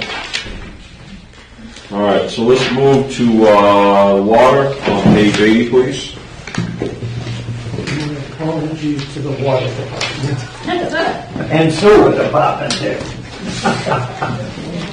So it starts on page 80 and it continues through and including 85. Yeah. Travis and Annalise are here from Oliver Associates to handle our water and sewer operations. I guess I'll kind of hand it over to you guys. Take the reins. Okay, all right, I'll go, and Tim's here too. And Tim's here too. Yep, Sorry, Tim's here I too, wasn't- so no problem. So I'll start with the water budget, and I'm just going to go over the highlights. We're probably one of those entities where we underspent as well, just to lay it right out there. There's been a lot of planned projects that just haven't caught up to themselves. They haven't really started when the plans were to start, so there's basically some placeholders in there for some items that we haven't really done yet, and I'll hit those when we get there. One of the things on the water budget, we're seeing pretty big increases in chemical costs for treating water. So we've proposed to increase the chemical budget from $25,000 up to $28,000. It's across the industry, the costs of chemicals with inflation. I really don't see that dropping back. Chemicals have never in my lifetime, and it's been a long career of doing what I do, seeing them get cheaper. So that's a notable item. That's under supplies under 10-30. Beyond that, a lot of the budget's much the same. If you go to the next page, another notable item is under materials and supplies customers, and that has increased from last year's budget of $10,000 up to $19,000. currently we're around 13 grand, and that's really to try to update the meters. We have quite a few meters that are obsolete, and some of the meters that weren't so much obsolete are now becoming obsolete. So we're trying to make sure we get the revenue that is to be measured, and without accurate meters, they just get slower over time. So I think that line needs to stay higher than what it was in the past. And that's taking away some of the focus on other projects we were going to do, is trying to get our meters replaced. I can't remember if we're down, like still 40 that we ordered. Yeah, we're still waiting to get 48, and Right. the current list, I think, number is between 65 and 75 that are dedicated to be changed out now. Right? They're functioning, some are manual reads and some... Correct. A lot of the ones he's talking about, we have to physically go in and we can't use our automatic reader. So that line item clearly needs to be increased, and we tried to be conservative and not go too far. Plus, we only have 2 full-time people doing water and sewer. And part of this year, Tim was alone, which he's experienced that before. So obviously we haven't gotten done some of the work that we had planned to do. There's a lot that needs to be done. So that's a notable item. Under maintenance, we have a bid out now for tree cutting, the power line. So that was something we wanted to do earlier. So some of those items, I kept them about where they were last year. I did drop down a few of them to make up for our meter account so that we weren't increasing the budget, especially since we underspent it. So I did try to drop down some lines such as treatment maintenance and distribution maintenance for next year, also transportation maintenance, and also supplies. So I did try to drop that down from a total in the maintenance line of 46.5 down to 38.5, keeping in mind that we didn't spend all that money. So that's just kind of trying to look towards trying to tighten it in where we could do that. Under contract services, just to be open and honest, we did ask for around a 3% increase for staffing here. We, obviously have 2 full-time employees, and Travis comes to the site once or twice a week, whatever's needed. I come more rarely. I'm going to be here next week. We're going to be doing some terms and conditions training with the town, but I'm involved in a lot of the items that we do here, and we have 2 really good staff members, and like you guys, we try to keep them. It's been a real challenge in the operations side of our business, keeping people. And turnover really just weakens everything and delays projects that need to get done. So that's the reason for that increase there. And then moving on to the next page, just trying to go over notable items. Some of the items in the next section under debt service, we talked about this last year a little bit. The 145-61 is for Birchwood, and that was basically scheduled in the budget, in the 2023 budget, for the full debt payment of that. And you can see a 0 there. Basically, that's because we didn't get authorization to proceed on the water till a little bit later in the year. And that's getting ready. Pretty much the water part of that design is done. We're just waiting to include the sewer with it because we want to have them both bid at the same time. But I don't fully expect that we'll have to have a debt payment of that amount because I know there have been some talks about raising water rates. I want to proceed cautiously there because I really feel like we're going to get that congressional money that I applied for a little bit around $1 million. So if we get that $1 million, we'll only have to finance around $300,000 if the bids come in where we'd like them to come in. So a lot of ifs here. So that's just kind of a placeholder for the worst case situation for that project. And the other debt service items that are listed there have been on the books for some time. And down under capital improvements, there is the need to depreciate towards reserve towards these tanks that need to be painted, and we clearly need to do we've actually done a bid package to get, that one hasn't gone out, but we've got a bid package just about ready to get these tanks cleaned. We have been wanting to do that for quite some time, and the holdup on that was just the feasibility of doing them where they're two different heights. It's not that simple. We do have a company that's willing to do that now, so that money that's been put away every year for that should pay for that.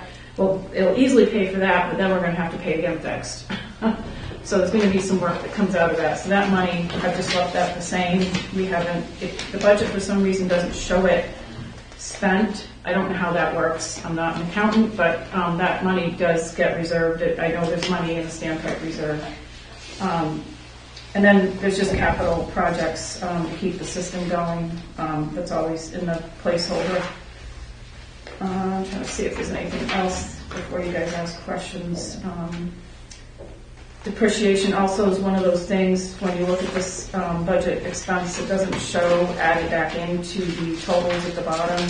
I just wanted to mention that, as well as sales tax, and those things do happen, but they're kind of like a paper thing. The water, always on the PUC side, does raise rates to consider depreciation, as PUC does expect that you plan for the future. I guess that's what I have on the water budget. We are doing other things to improve our reliability with our communications, which has been a real challenge. Costs all of our associates I won't say a bad word, a blank ton of overtime trying to improve on the communications with the SCADA and all the problems we've had with that. So I think we're doing a lot of good work. Got a generator maintenance contract now, and just trying. It just takes time to make improvements. So I think we have big wishes to do a lot of work, and then it doesn't all get done. So if I may ask a question, or maybe clarification on maintenance section, just say any one of them, I guess, 1520 treatment, 1525 distribution, 1540 supply. Is that preventive maintenance or reactive maintenance? It's some of both. So it's basically parts and pieces we buy to fix things. So do we have, that would probably lead into another question we have on another section here. Do we have, actually with the meters? Because I know with the meters, when we first went through the meter improvement some time ago, it turned into quite a little circus. There was a lot of money spent on them. They were just thrown in. I don't know if it wasn't handled properly, or we didn't understand them, or the maintenance wasn't done correctly. Is there preventive maintenance included with the cost of these things, or is there every 6 months calibrate type of thing? Okay, so the meters you're talking about, you get put into the thousands of customers, water customers in the system. So those meters isn't something that we go out and recalibrate. That's just not a thing. I mean, no, I'm not saying you specifically. No. Is there a way to maintain the accuracy over time? I mean, there is not. The only way to really maintain a meter really is they're basically float. There's not a lot you can do to these meters. They're kind of like you put them in. They become unreliable at a certain time.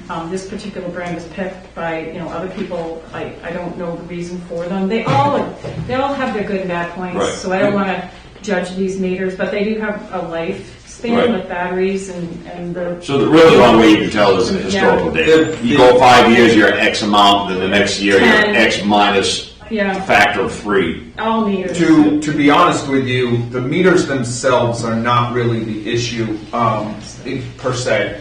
What the problem is with these meters is that they had a direct wired MyNode that is the communication to our computer that reads these.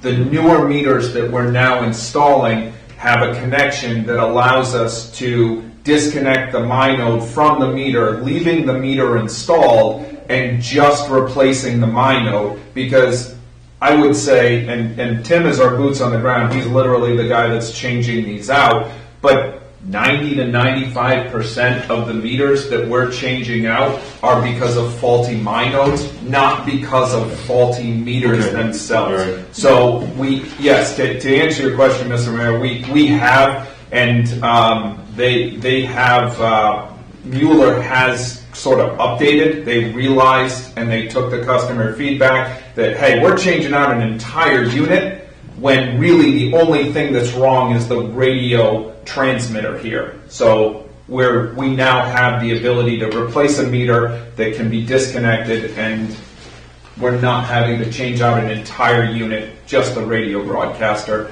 moving forward. We have to get there, which is kind of the pain that we're dealing with now. But once we get beyond that, theoretically, Right. we'll be in a better place. And we all do air quotes when we use theoretically. Theoretically. To stay complete. Right. So, not to get off on a tangent, just a quick question. Sure. For the older meters that are still working, Yes.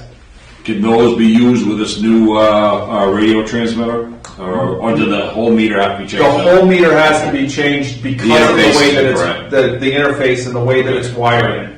All right, very good. In addition to that, we did have a state inspection take place a couple of weeks ago, and the state inspector encouraged us to, when we were changing out any of the residential older meters, since there were no records about lead or copper, and, components within the meter, they recommended that, for the cost to change them out. So, they do need to be changed out anyway, because we can't rewire the minodes in, but even with that, it's better to change it because they could have letter copper Right. because they don't have Right. the information. Yeah. Yeah. So it's the new rules. Yep, understood. One more quick question. I saw your hand up, Doc. Just one more and I'll be out of the way, I promise. The Grove Hill standpipe, you're saying it needs to be painted again? Well, we need to inspect both of the standpipes Yeah, for Grove painting, Hill, interior yeah. and exterior. I mean, Phillips Corner. Right, so we're going to be checking both of them, and once we get that inspection done, which I would imagine at this point will be next summer, then we'll come back to you guys with a recommendation as to what needs to be done. How often would you see that cleaned and repainted? Because it Well, wasn't done that long ago. Cleaning should be done every 5 years. Yeah. We're beyond that right now. Painting, it depends on the coating that you use. So if you use a lower grade coating, you might get 10 years out of the standpipe, but I'm pretty sure it's beyond that. If you use a higher grade paint, you might get 20, 25 years. Okay. Because you've got steel, these tanks, the concrete tank, you don't have to do anything to, but you've got what you got, and you've got 2 of them, we might as well maintain them. I mean, that'd be the cheapest. Okay. But I will tell you, we did just put a bid out for another community, I won't tell you where, and it's almost $1 million to paint a tank right now. It's ridiculous.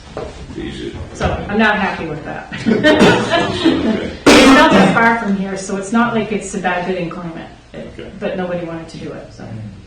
Yeah. I'll put a bid in for $1 million. Well,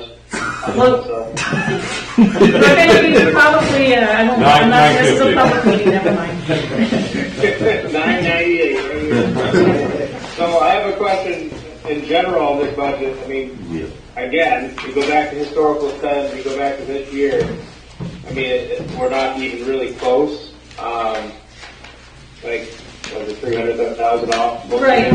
So that's what I was trying to say though when we got started. Depreciation isn't added back into it. I picked up on that. Yeah. Okay, so that's almost 60-something thousand. Right, and then the Birchwood project, and none of those payments have happened, so those are kind of placeholders for projects. So that's, and also manpower is part of it. With losing people, not doing everything they wanted to do. If we budgeted that in 2023 and didn't have the spend, why would we budget it again in 2024? Well, I didn't. Why can't we burn it in 24, right? And then Right. Craig on that. I don't know what the question is. So I was looking at to your point on the Birchwood project. We budgeted $80,656 in 23. Yep. So that money is there. That was encumbered. That was set aside. It basically rates have been raised for a prior rate case for the number that we have, right? So Okay. yes, that's a payment, an annual payment. Sure, but we have that money that was set aside for that payment that was never made. So why would I do that again this year? I already have that amount of money set aside that was set aside from last year. So at least 2024 would be clear on that payment, right? I mean, the rates are what they are right now, so we probably won't be decreasing rates. So I just kept it, and there's a placeholder. If you want that to set 0, that's fine, because it isn't going to hit the budget really this year anyways, because Gotcha. the project takes, once you get it out to bid, it takes a year to build, and then the payment hits the budget line about a year after. But it also keeps us in line with don't increase other things so that you won't be able to pay for it. Sure. And I also feel that number's not going to really look like that, like I mentioned before, because we're going to probably get that grant, and I'll do everything in my power to not have it be that big, and then any excess revenue that we raise can go to capital or wherever revenue goes when it's not spent on a Right. town department like this. I understand. I guess Yeah. I do question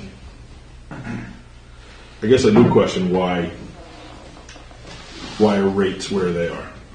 They were raised back where they were when we did the rate increase for the budget at that time, and Yep. it was realistic in nature. And I think the actual depreciation number back at that time that the accountant recommended was higher than what we're doing right now, Okay. based on my memory. Understood. And again, I wasn't here for that, so. Yeah, I mean, it was a very realistic increase in needed. I just frankly think with everything going on and all the plans that we have, I know you want to say something. No, it's fine. It's just not everything that we think is going to get done and needs to get done ever gets done. Right. And I'm not trying to make excuses for Oh, that. I got you. but, Understood. I think what I'd like to call out here is what the mayor pointed out earlier is just in the last couple of months, I have as a person that's working directly off the budget, or supposed to be, over these last couple of months, I've seen a budget consistently. I know exactly where I stand and what's there. It's not that things don't need to get done or haven't needed to get done, but I have a much better idea now where I stand with the money that I have or don't have. So I'm able to much more aggressively go out and accomplish things that need to be accomplished within the community. Whereas, and this is only my second year here, but I didn't necessarily feel the same way previous to that. It was a little bit more of a mystery. I think it's kind of on a go-forward basis. I feel very comfortable with where we're at. And I feel like we can really do some things that need to be done within the community, within the confines of what we have. And we're not asking to raise rates in this budget. But I think we can start to really get some stuff done. That we have two really good guys who are here, and we want to keep them here. And I think we can make some real strides moving forward with the team that's around us, both here, within the town, and also what we're contracted to give the town through our services. Sure. And let me just say quickly, just so you understand, that's why I didn't talk about the labor line at all. Yeah. No. Quality work deserves to be paid a quality wage, and if when you look at increases, a 3% increase in a year of an 8% inflation, you're losing 5% of your money, right? I get that, and you're only coming to us for a 3%. I think that is more than fair. I think that is a justifiable, and the job that you guys are doing is great. I'm just looking at some of the other items, and we have to again approach this, even though it's not a taxation-based budget. It's a rate-based budget, right? We still have to look at it in the same lens. No, I understand that. I mean, and the truth of the matter, since I've been here, we haven't expended the full amount of the budget. But I also don't want to not include the things in there, like the payment for Birchwood, in case that happens, because I don't want to end up having to raise rates to make that project happen when it comes time to bid. Right. So if I don't put that in there, it looks like we have all that money. Somebody might think, well, you have all that money to do something else with, and that's why it's always been kind of included in there. But I do recognize that not everything that we think is going to get done has gotten done. I guess part of this would be, I kind of hope that next year when we're having this conversation, we go and look and say, wow, look at the spend and look at what got accomplished. Yeah. And we didn't have to raise rates. We did try to get Right. a lot of these packages out once we understood that we had this, like the tree cutting that Tim brought to our attention, that the trees are growing up around. I expect that's going to suck up some of what we're talking about here. We're going to get some bids in pretty soon on that. We are, we're doing some things to try to improve upon. Good. It's one of those things where, again, we have to look each citizen in the face and say, okay, yeah, I understand that you had a rate increase and we've spent less than half of what we asked you for every single No, year. I understand. So, again, can't just budget it off 1 year, and again, you've been unbound, let's say, But to I some just, extent, I which is just going don't to be feel like we would want to decrease the rates and then go next year and then increase them again. So Understood. I just kind of, I guess, but I get the scrutiny on it. I knew it would be because I. It's could plain see and it. against makes sense. If I ask the question, the answer's out there. Now we have a way to look someone in the face and say these questions have been asked, Yeah. and now we have a plan moving forward. We're actually going to be able to accomplish a few things this year, right? And I think it's more getting the information out there more so than trying to drive your price down or your numbers No, I down. understand. I just No, think I it's really more- understand where you're coming from. Yeah, good minding exercise for everybody, right? No, I Eric, see it. you got anything you want to bring up? Yeah, I just raised my hand actually. So I just want to make sure that, in the years past, we had a trend of not spending all of our money. So this year, I think it's pretty fair to ask for like an execution plan. Okay, so if we did X, Y, Z last year, it didn't work for us, what are we doing different this year that is going to work for us? Is it just a difference in the market? Is it different in the people that are able to do the work? Difference in material? That's all stuff that's sort of kind of out of our control. What's in our control, right? What can we do so we can spend that money? Because if it's in the budget, it needs to be spent. And how are we going to do that next year? I So think. it's fair to ask for that as a supplement to this conversation. Yeah, no, I think it's a fair question. As far as Birchwood goes, we're pretty well done with the water design on that, and that's going to certainly, once we make, that gets out to bid, that'll hit the budget, but like I'm saying, that might not even hit next year's budget, just being honest with you. The tree cutting work, we're going to get done, for sure. Right, the meters, we're buying more meters to get that done. We're going to be doing, we haven't talked about the sewer system, but a lot more collection system work this year. Also doing the improvements with the SCADA and all of that. It's just, it's a lot to do all these things. I'm not going to tell you every single So penny. if it's a lot, so you're saying, I wish I could do this, I wish we could do that. Should we say, this is what we're going to do? Instead of saying that we're wishing, why don't we just put a list together of what we can do? And I understand, we don't really understand our full potential, because I think with Newtown leadership, you're going to be able to get more done than you ever have before, because the goals and the projections and the foresight, I think, is going to be better. But is that just going to, can we put something together? Should we be a little bit more realistic in our expectations? Instead of a wish list, put a real, true expectations together. And that's what we do every week when we meet. So, we do have plans. It's just, I'm not sure when Huey started, but you were down for quite some time without help. So that's part of what was going on too, Eric, is having one man here. This is a very big water, not the sewer system's more minor, but the water system's been a lot, and dealing with all the water meter reading demands in the past year really kind of eaten up our time. So I see going forward that's going to go better. Everybody seems to have a better handle on all of that, and I just don't see that being as much of an interference as it has been in the past. But yeah, I understand where you're coming from, and we certainly will have a plan going forward. That was good feedback too, honestly, from your crew, and you guys do a good job. Absolutely. I'm not saying anything about that. It's just No, trying to I understand. get the money in the right spot. So. Yeah. We do like to spend money. So don't we all. But the expense budget gets offset by the revenue for water and sewer, so it's not like it's a little different than all the other budgets where it's That's one thing. it's not based on taxes. It's still money though, right? Oh yeah. No, I get that. But if you're not spending the expense, how do you justify the revenue? No, I understand. Yeah. Right. No, I get it. I'm just trying to. We use the same It's lens. a backwards one. This is almost a backwards budget, right? Right. Yeah. It really is. So a couple things. Annalise, this isn't the type of system where you can just raise the rates up and down as needed because of the PUC process to Right. set rates. So that's part of the reason why you see like placeholder things, because Yep. I remember last time we did it, it was like a 5-month process to get everything through, to get the rate hike. So it's not like a very responsive way to be able to budget in that way. That we do it once a year for everything else, but this is like a little more encumbered to do that. A couple questions. Line 4570 under debt service is water sewer excavator lease purchase from 2019.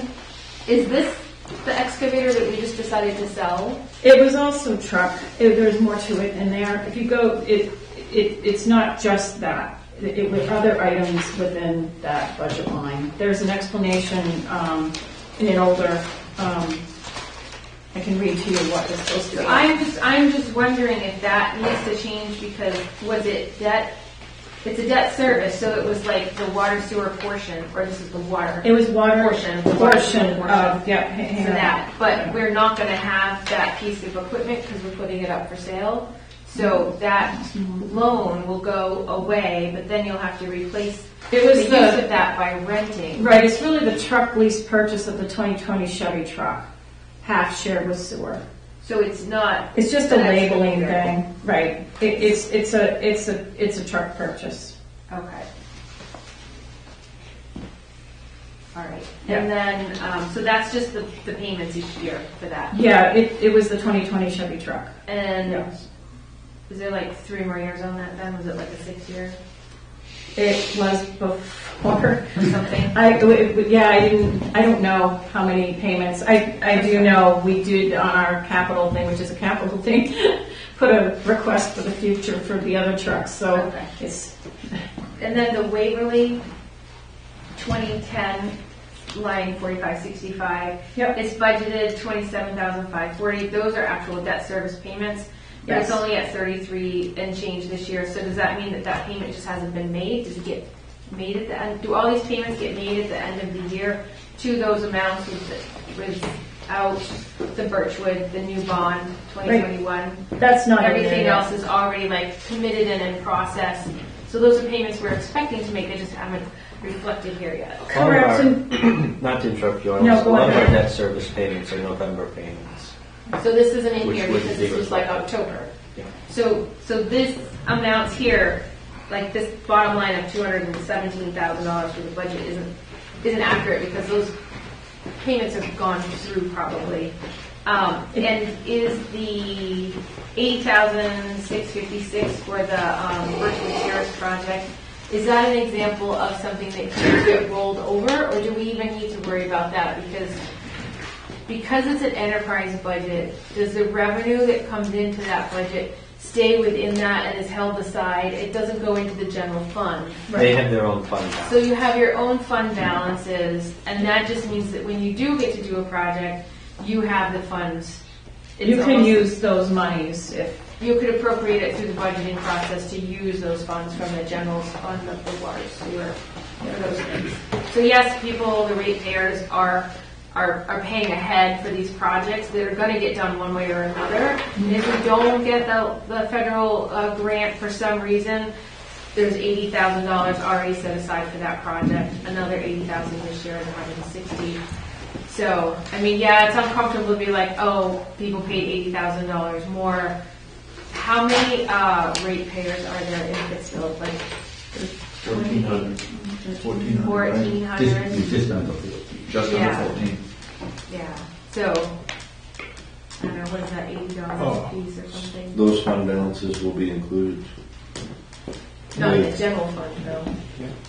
with the fund balances that were requested. Yeah, I was going to ask, when did that start? The fund balance. Yeah, when did this go into? $57 a person. What, the rate increase? No, when did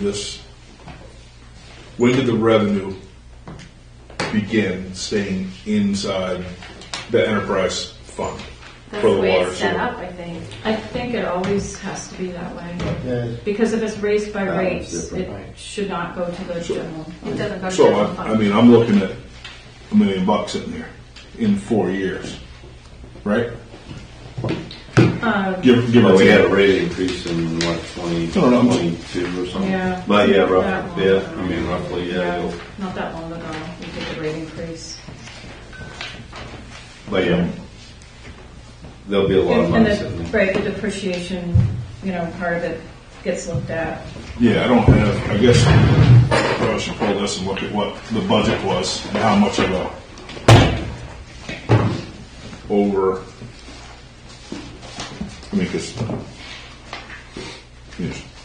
400,000 from last year so far, right? And we have some that's gonna hit this before the end of the year, so that's gonna probably hit 300,000, I'm guessing. So we're gonna be a $300,000 revenue surplus just last year. Something like that. And that's just water, right? So sewer is On the 300,000. sewer side, we haven't gotten there yet, but Right. again, we have the lagoon, which I know we've already cleaned out, and we have been putting money aside, but we are bidding that work for 2 other communities right now. And the numbers you used to see for things like that are nowhere near what we're seeing now. One of the communities nearby here as well, looking almost like $2 million just to clean the lagoon. So I'm just saying, it's good to have money put aside for these horrible things that we're gonna have to do. I might be dead and gone the next time you have to do it here. And we did just do a measurement on it, that is one of the things we did, and it looks good. Right. Yeah, it looks good, but I mean, just that having healthy reserves is a good thing for small water and sewer systems. Oh, absolutely. When that was done 10, 12 years ago or so, it was surprisingly better than what they had anticipated. Came in way up. Right, which was quite interesting. So somebody, I'm not saying who measured it, was not me. Then we got asked to come in and help, and then the help put the bid out that was already created, and then the contractor got mad because it wasn't as much stuff. But anyway. And I think too, and I don't know what the reserve fund is, but even if it is $1 million over the course of, or we're able to put this money away into that without raising rates, I think that's the most important key factor that we need to look at here, because to Annalise's point, it's not the same as dredging the lagoon, but there is going to be projects that are going to come up that are going to be $250,000, and if we're able to pull from our reserve funds and fund those projects to be able to be done without having to go back to the ratepayers and say, oops, this stuff has to get done right now, we need to up our rates 5% over the next 3 years to fund that. I think we're way better off to be in that position and build that reserve account to be able to, because all of the stuff that's in the ground right now, it's in the best condition that it's going to be in today. This is the best condition it's going to be in. Tomorrow it's going to be in worse condition, and the day after that it's always going to be in worse condition than it is right now. So I think that's really important to keep in mind, and I totally understand where we're going with this and being fiscally responsible, but we're keeping the rate exactly the same, and we're able to put money away. That's kind of the best case scenario as far as where you can be, just from understanding where we are in some of the other communities that we work with. Kind of like paying for an insurance policy. Well, then you're going to draw from. There's not a question of if, it's when. right, and we already know next week we'll be talking about capital items, and we're going to have to raise a bunch of manholes. So, case in point, we're going to be able to afford to do that. It's going to be a lot of manholes, and DOT's putting the communities in this position, which is great. You're going to get some new looking roads, but we can't pave over manholes anymore, and that's been done here way too much in the past, and I don't want to see that happen again. So we're going to make sure we get them all raised, because we have to be able to flush them and clean them and all of that. I'm going to guess that some of those are on Madawaska Avenue. I know exactly. We know exactly where they are. That's where most of them are. Yeah, they're scattered throughout. I hit them every morning, I understand. But anyway, so I don't know if you have any other questions on the water budget.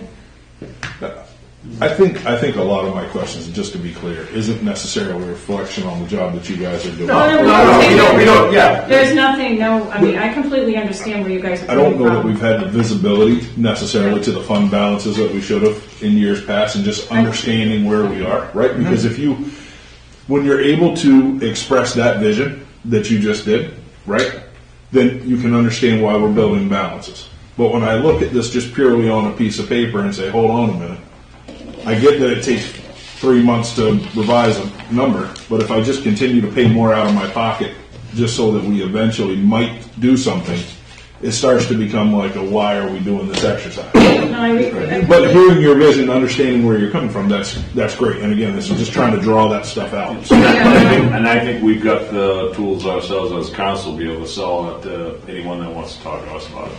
Sell them I'll come see you later. Okay, we're good. No, I don't have town water, sorry. I know. Is your Because I'm on that road I can't talk about. Start drilling the well. Is your intention to add more folks to get the work done that we haven't got done? Well, that's a really great question. If we would love to have another person here, or a half-time person. What do we have budgeted in our, because we have a contract with you, correct? We would have to negotiate a contract, and we would have to increase our fee to you. We make no profit, just to be honest. We actually lose money here in our contract. It is what it is. We get engineering work from this community, so I didn't want to like take a huge increase because I know times are tough.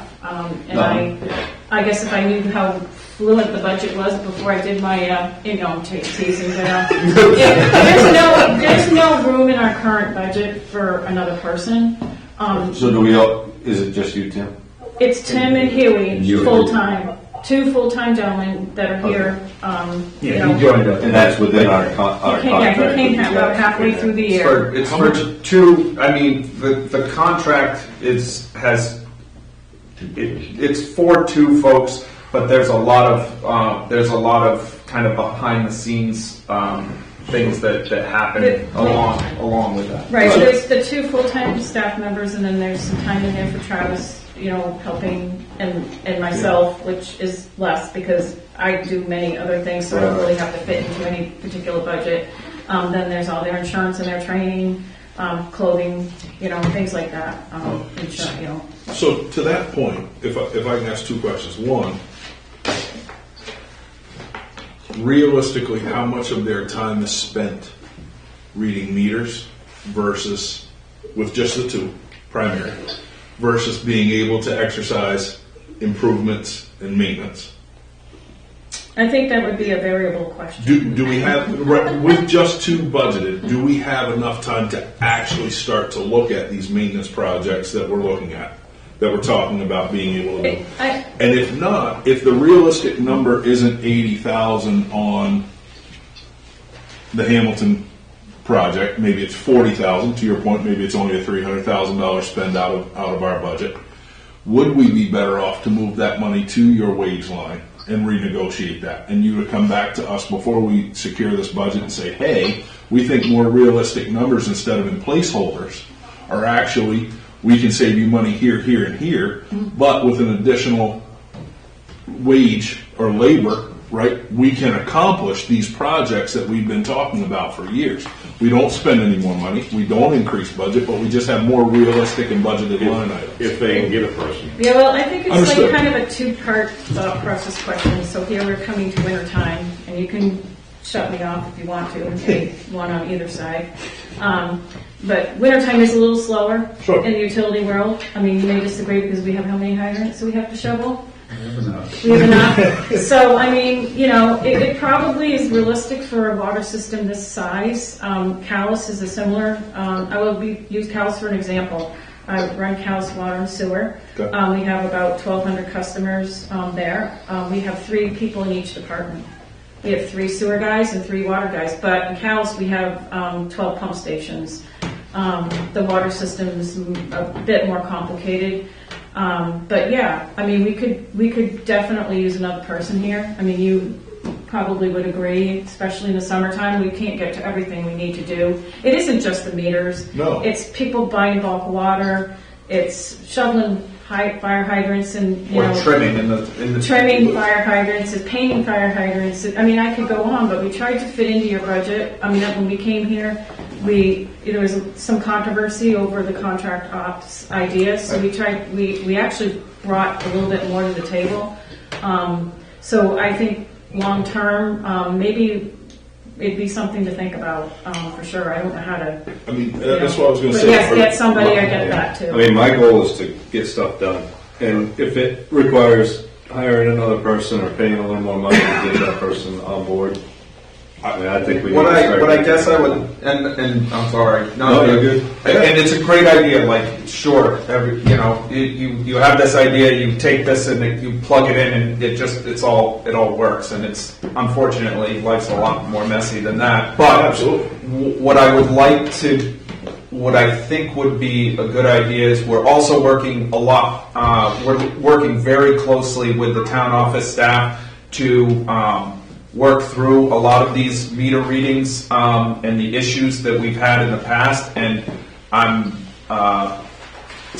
optimistic about where we can go and hopefully streamlining this process. I'm not saying that we'll be able to, not spend, a significant amount of time, but I'd like to believe that eventually we can not spend the majority of our time on water meters. But I think, like so many of the things that you're probably looking at, no one wants to hear that, they want to kick the can down the road for this year. But with the transitioning that the town has sort of gone through, this sort of late in the process, I would really, really have a better idea and feel a lot more confident in coming back to the council with a year underneath our belt.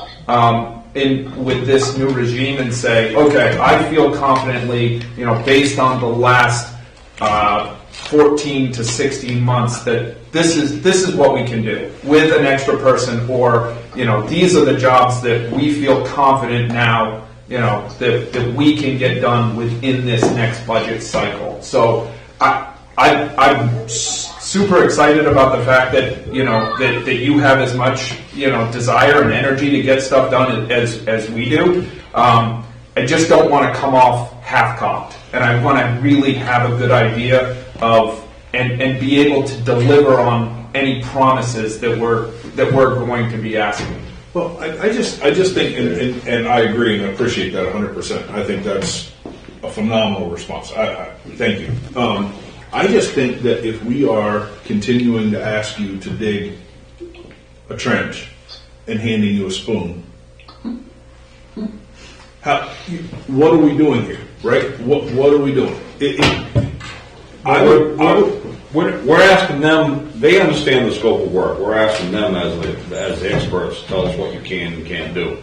And I understand his response, and I agree with it wholeheartedly. I mean, because as you said, coming off half cost. I do too, but Annalise just said that in a similar town size to ours, realistic expectations of projects being completed take 6 people. In that We have community. 2. We have 2.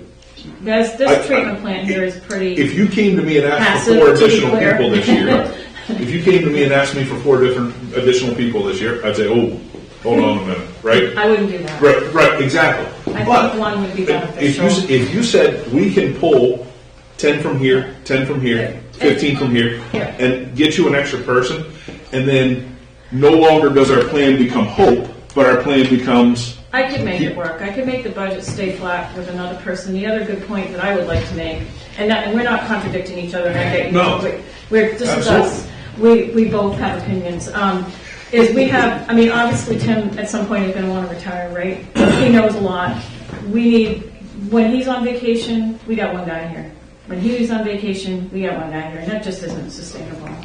There really should be 3 people. These guys came in with a lot of, they came in with a lot of experience and past vacation. He actually took less vacation to come on with us than what he had before. And Huey, we couldn't match his, I mean, they get like, if those places, they work 6 weeks vacation. We said, we gave him 4. We maxed our, I mean, I get 4. I don't ever take them. So when they're on vacation, we have 1 guy here. And that's just, I mean, if I could do it, I would come back, if that's permissible. And to be clear, whatever she tells you is going to be the final word, by the way. So let me ask one very practical to the point question. Do you have somebody that if you wanted to go through the iterations of changing this budget, have us act on it, let's say we pass it, do you have people available that you could put in that position? Because I don't know what water sewer treatment is compared to the rest any other industry. There are people that are just disappearing from the face of the earth and they're not available to work. I'm not sure the answer to that question. We don't have somebody hanging around. No, I understand that, but I don't know what the market is for the trades and the skills that you need for that position. We bring in people that are honest, hardworking people and train them. I'm done looking for somebody who wants to come in with a license. I mean, I was happy when Huey came that he had a wastewater license. That's rare. We generally bring a good, honest person, and if they're not good and honest, they're not staying very long.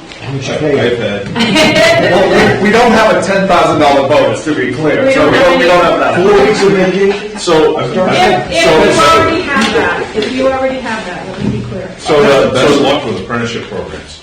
Yeah. Apprenticeship programs really do give you the opportunity to. Right, understood. Now, we can get off into the weeds on that. I understand, but I guess to Craig's point and your potential consideration of it, we're not going to approve or disapprove this evening. We're going through trying to get the details for a follow-up and whatnot. I guess it's going to depend on what we can set up our schedule to relook at these, because I'd like to have a kind of a consensus. I want to have the council comfortable with what we present to the public meeting. So we have a few weeks, maybe. So and we have another budget meeting next week. If that's something you can present numbers for. I can have it ready for next Tuesday. Okay. I'm cooking tomorrow though, but I'll do it. Okay. Yeah. I'll do it over the weekend. I'll come up with what our costs would be and update the budget to include another person. Yeah, and that will certainly ensure completion, or at least a solid start on some of these parts we were talking about. It'll definitely help. Yeah. Go ahead, Heather, please. Thank you. I saw you. I was talking, trying to make a point. So there was, under maintenance, you decreased that budget by $8,000. My suggestion would be to maintain those decreases and add $8,000 in labor, whether that's part-time labor to help with like the weed trimming and the painting of the fire hydrants and those types of things. And that way it doesn't appreciably change the budget from the previous year. That would just be my suggestion.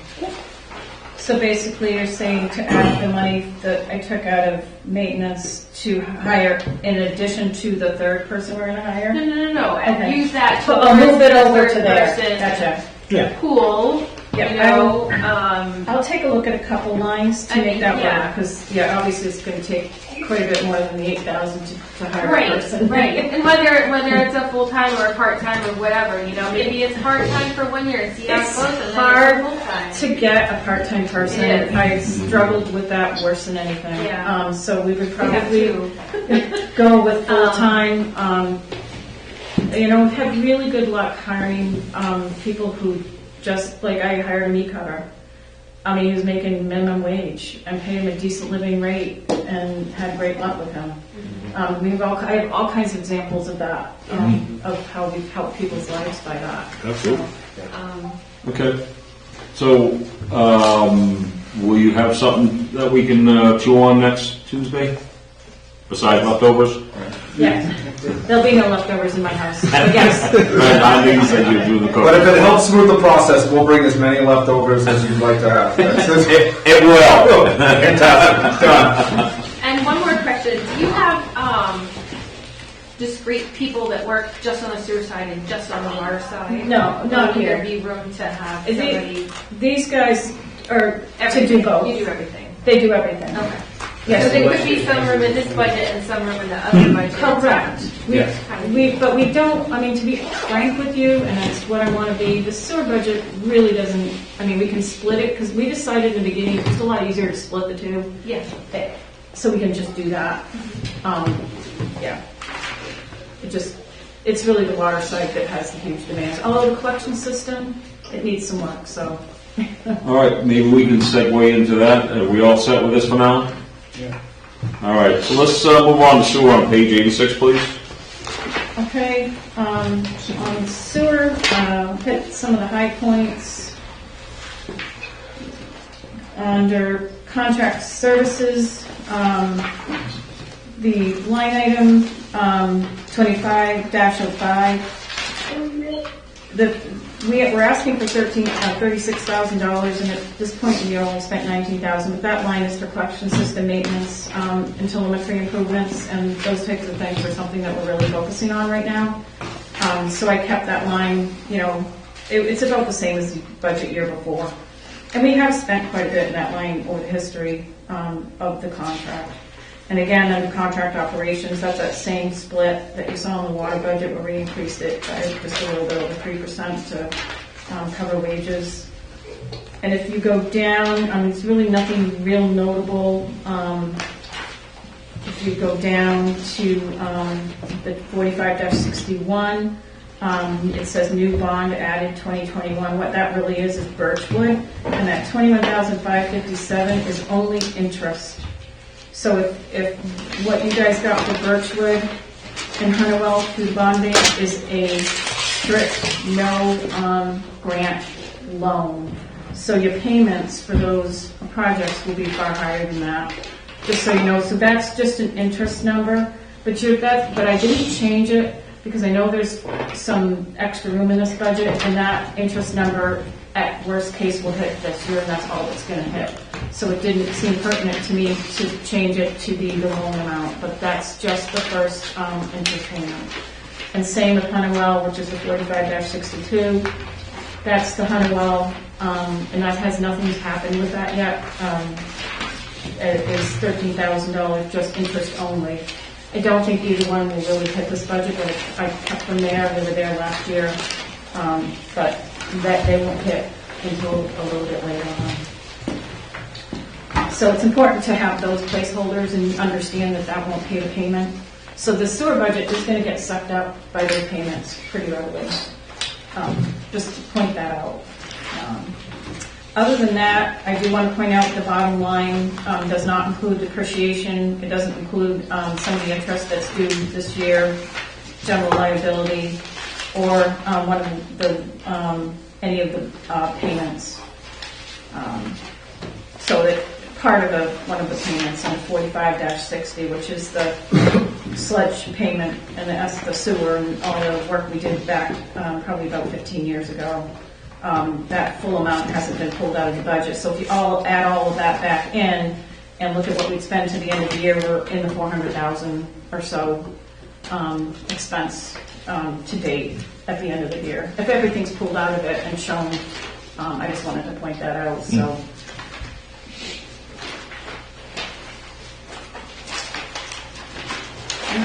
Any questions, or do you want to add something? No, I mean, I think the only other thing would be to just going along with what we talked about here and projecting into the 2024.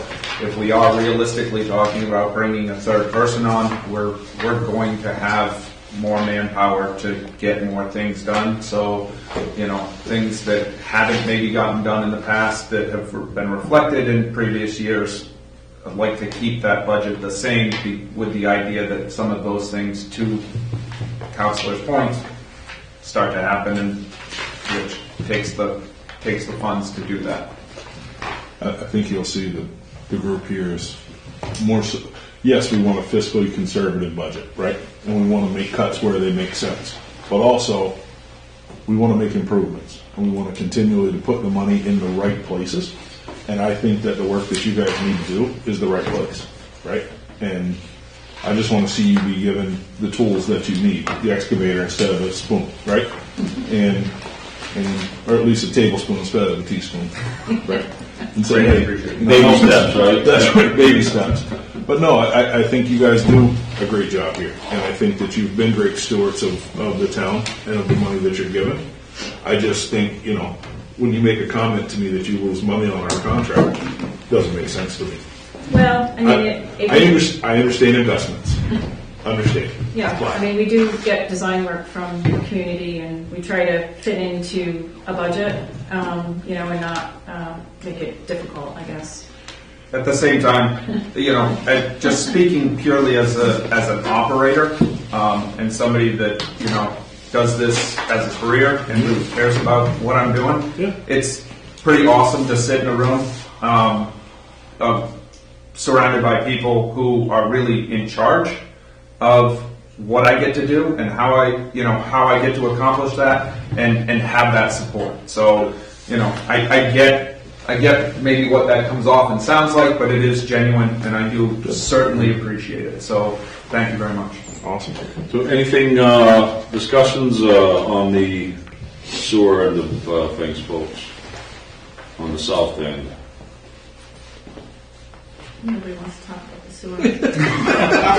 That's just something Doesn't that work. has to be. It's more like cause and effect, right? Input, output. I can go buy water. Just start. So we're all set for now for consideration? So I'll bring them both back, updated. Okay. Thank you. All right. So before we adjourn, of course, we're not doing the final approvals on these. So what I'd like to do while we have everyone here, I'd like to kind of go over what our schedule's going to be for the next few meetings. What I anticipate that we should or could or should do is have the council go through and tentatively approve each section, so that we don't have an issue at the very last minute where we need more information. We need to have extended conversations, and that just adds to the confusion when we try to portray to the public that what we've decided is the best budget that we feel for this town. So next week, the 28th, what do we have on, Jacob? Next week, you've got capital improvements, debt service, and revenues. Okay. And my plan now would be to also water and sewer, revised water and sewer, and any other items that we've touched upon that need clarification. Revised cemetery. Revised cemetery, revised PD, looking into the bonus there. We went over the unclassified where we added the $53,000 into that pay holding account. I assume the council's good with that. We don't have to go back into that. I think we should be good with that. When did we That do was- that? I'm sorry. Last time. Last meeting. The unclassified. Yeah. I had a question here about the emergency fund. Keep emergency fund. I don't Which know, is that? Contingency, I think. No, I think it was the pay holding account, Heather, that I had dropped down. And then that was when we looked into it to be used for the vacation and sick time pay. Okay. And so that we started with that one at our last meeting. Okay. So tentatively, what we have planned for next meeting are the capital improvement debt service, revenue, and revised water and sewer. That will wrap up the initial round of reviews on these. December 5th, we have a regular meeting. Okay. And so by that time, you'll have the full, completed, revised budget that at that meeting the council would choose to send to public hearing. So the public hearing for the budget is for the 19th, correct? Correct. So I'm thinking I'd like to try to push it through on the 5th and have the council do a tentative approval of the budget. Or if you want to wait till the following on the 12th and just chew on nothing but that. I think we need a week. Need a week? I think we'll need a week from the time that we're given the full revise to just make sure. Okay. Just one thing though, I mean, what I would suggest, if there are a number of sections that don't require a great deal of discussion, I would think it would behoove us to go through and give a tentative approval on those. That way, on the 12th, we can concentrate on just the low-hanging fruit. Perfect. Because I'm thinking if we get it all done on the 12th, we submit and present to the public on the 19th and do the approval then, just in case, because we've been at this point before, plenty of time, we last minute 1:30 in the morning, it turns into quite a struggle. So I think we want to use the time wisely as soon as we can. So we all set with that. So I think the meeting on the 5th will be a regular budget meeting, but I'd kind of like to look at the sections that really don't have a whole lot of questions about them. When do we have additionals scheduled? Well, the 5th was the last one for the budget. The next one would be the 19th, presented for the official For vote on. additionals next week. The next week be the 12th. It is next The week. 11/28. 11/28. It's additional. Yeah. So additionals, CIP, debt service, revenue, review water and sewer. No, that's going to be next week. Isn't that the 28th? Yes, next week, the 28th. Yes. You're right. Right, okay. Next week, the 28th, we're gonna do the CIP, the debt service, the revenue, the revised water and sewer, Cemetery PD review. cemetery yet, and all the extras that Jacob has been keeping us on salary next week's meeting. When are the additionals? Next week. Those are the additionals that we're talking about. No. That's not additional requests are like extra things outside of the budget. So, like I want equipment and those types of things. It should have been in the budget. That was part of the whole, I thought that was part of the whole.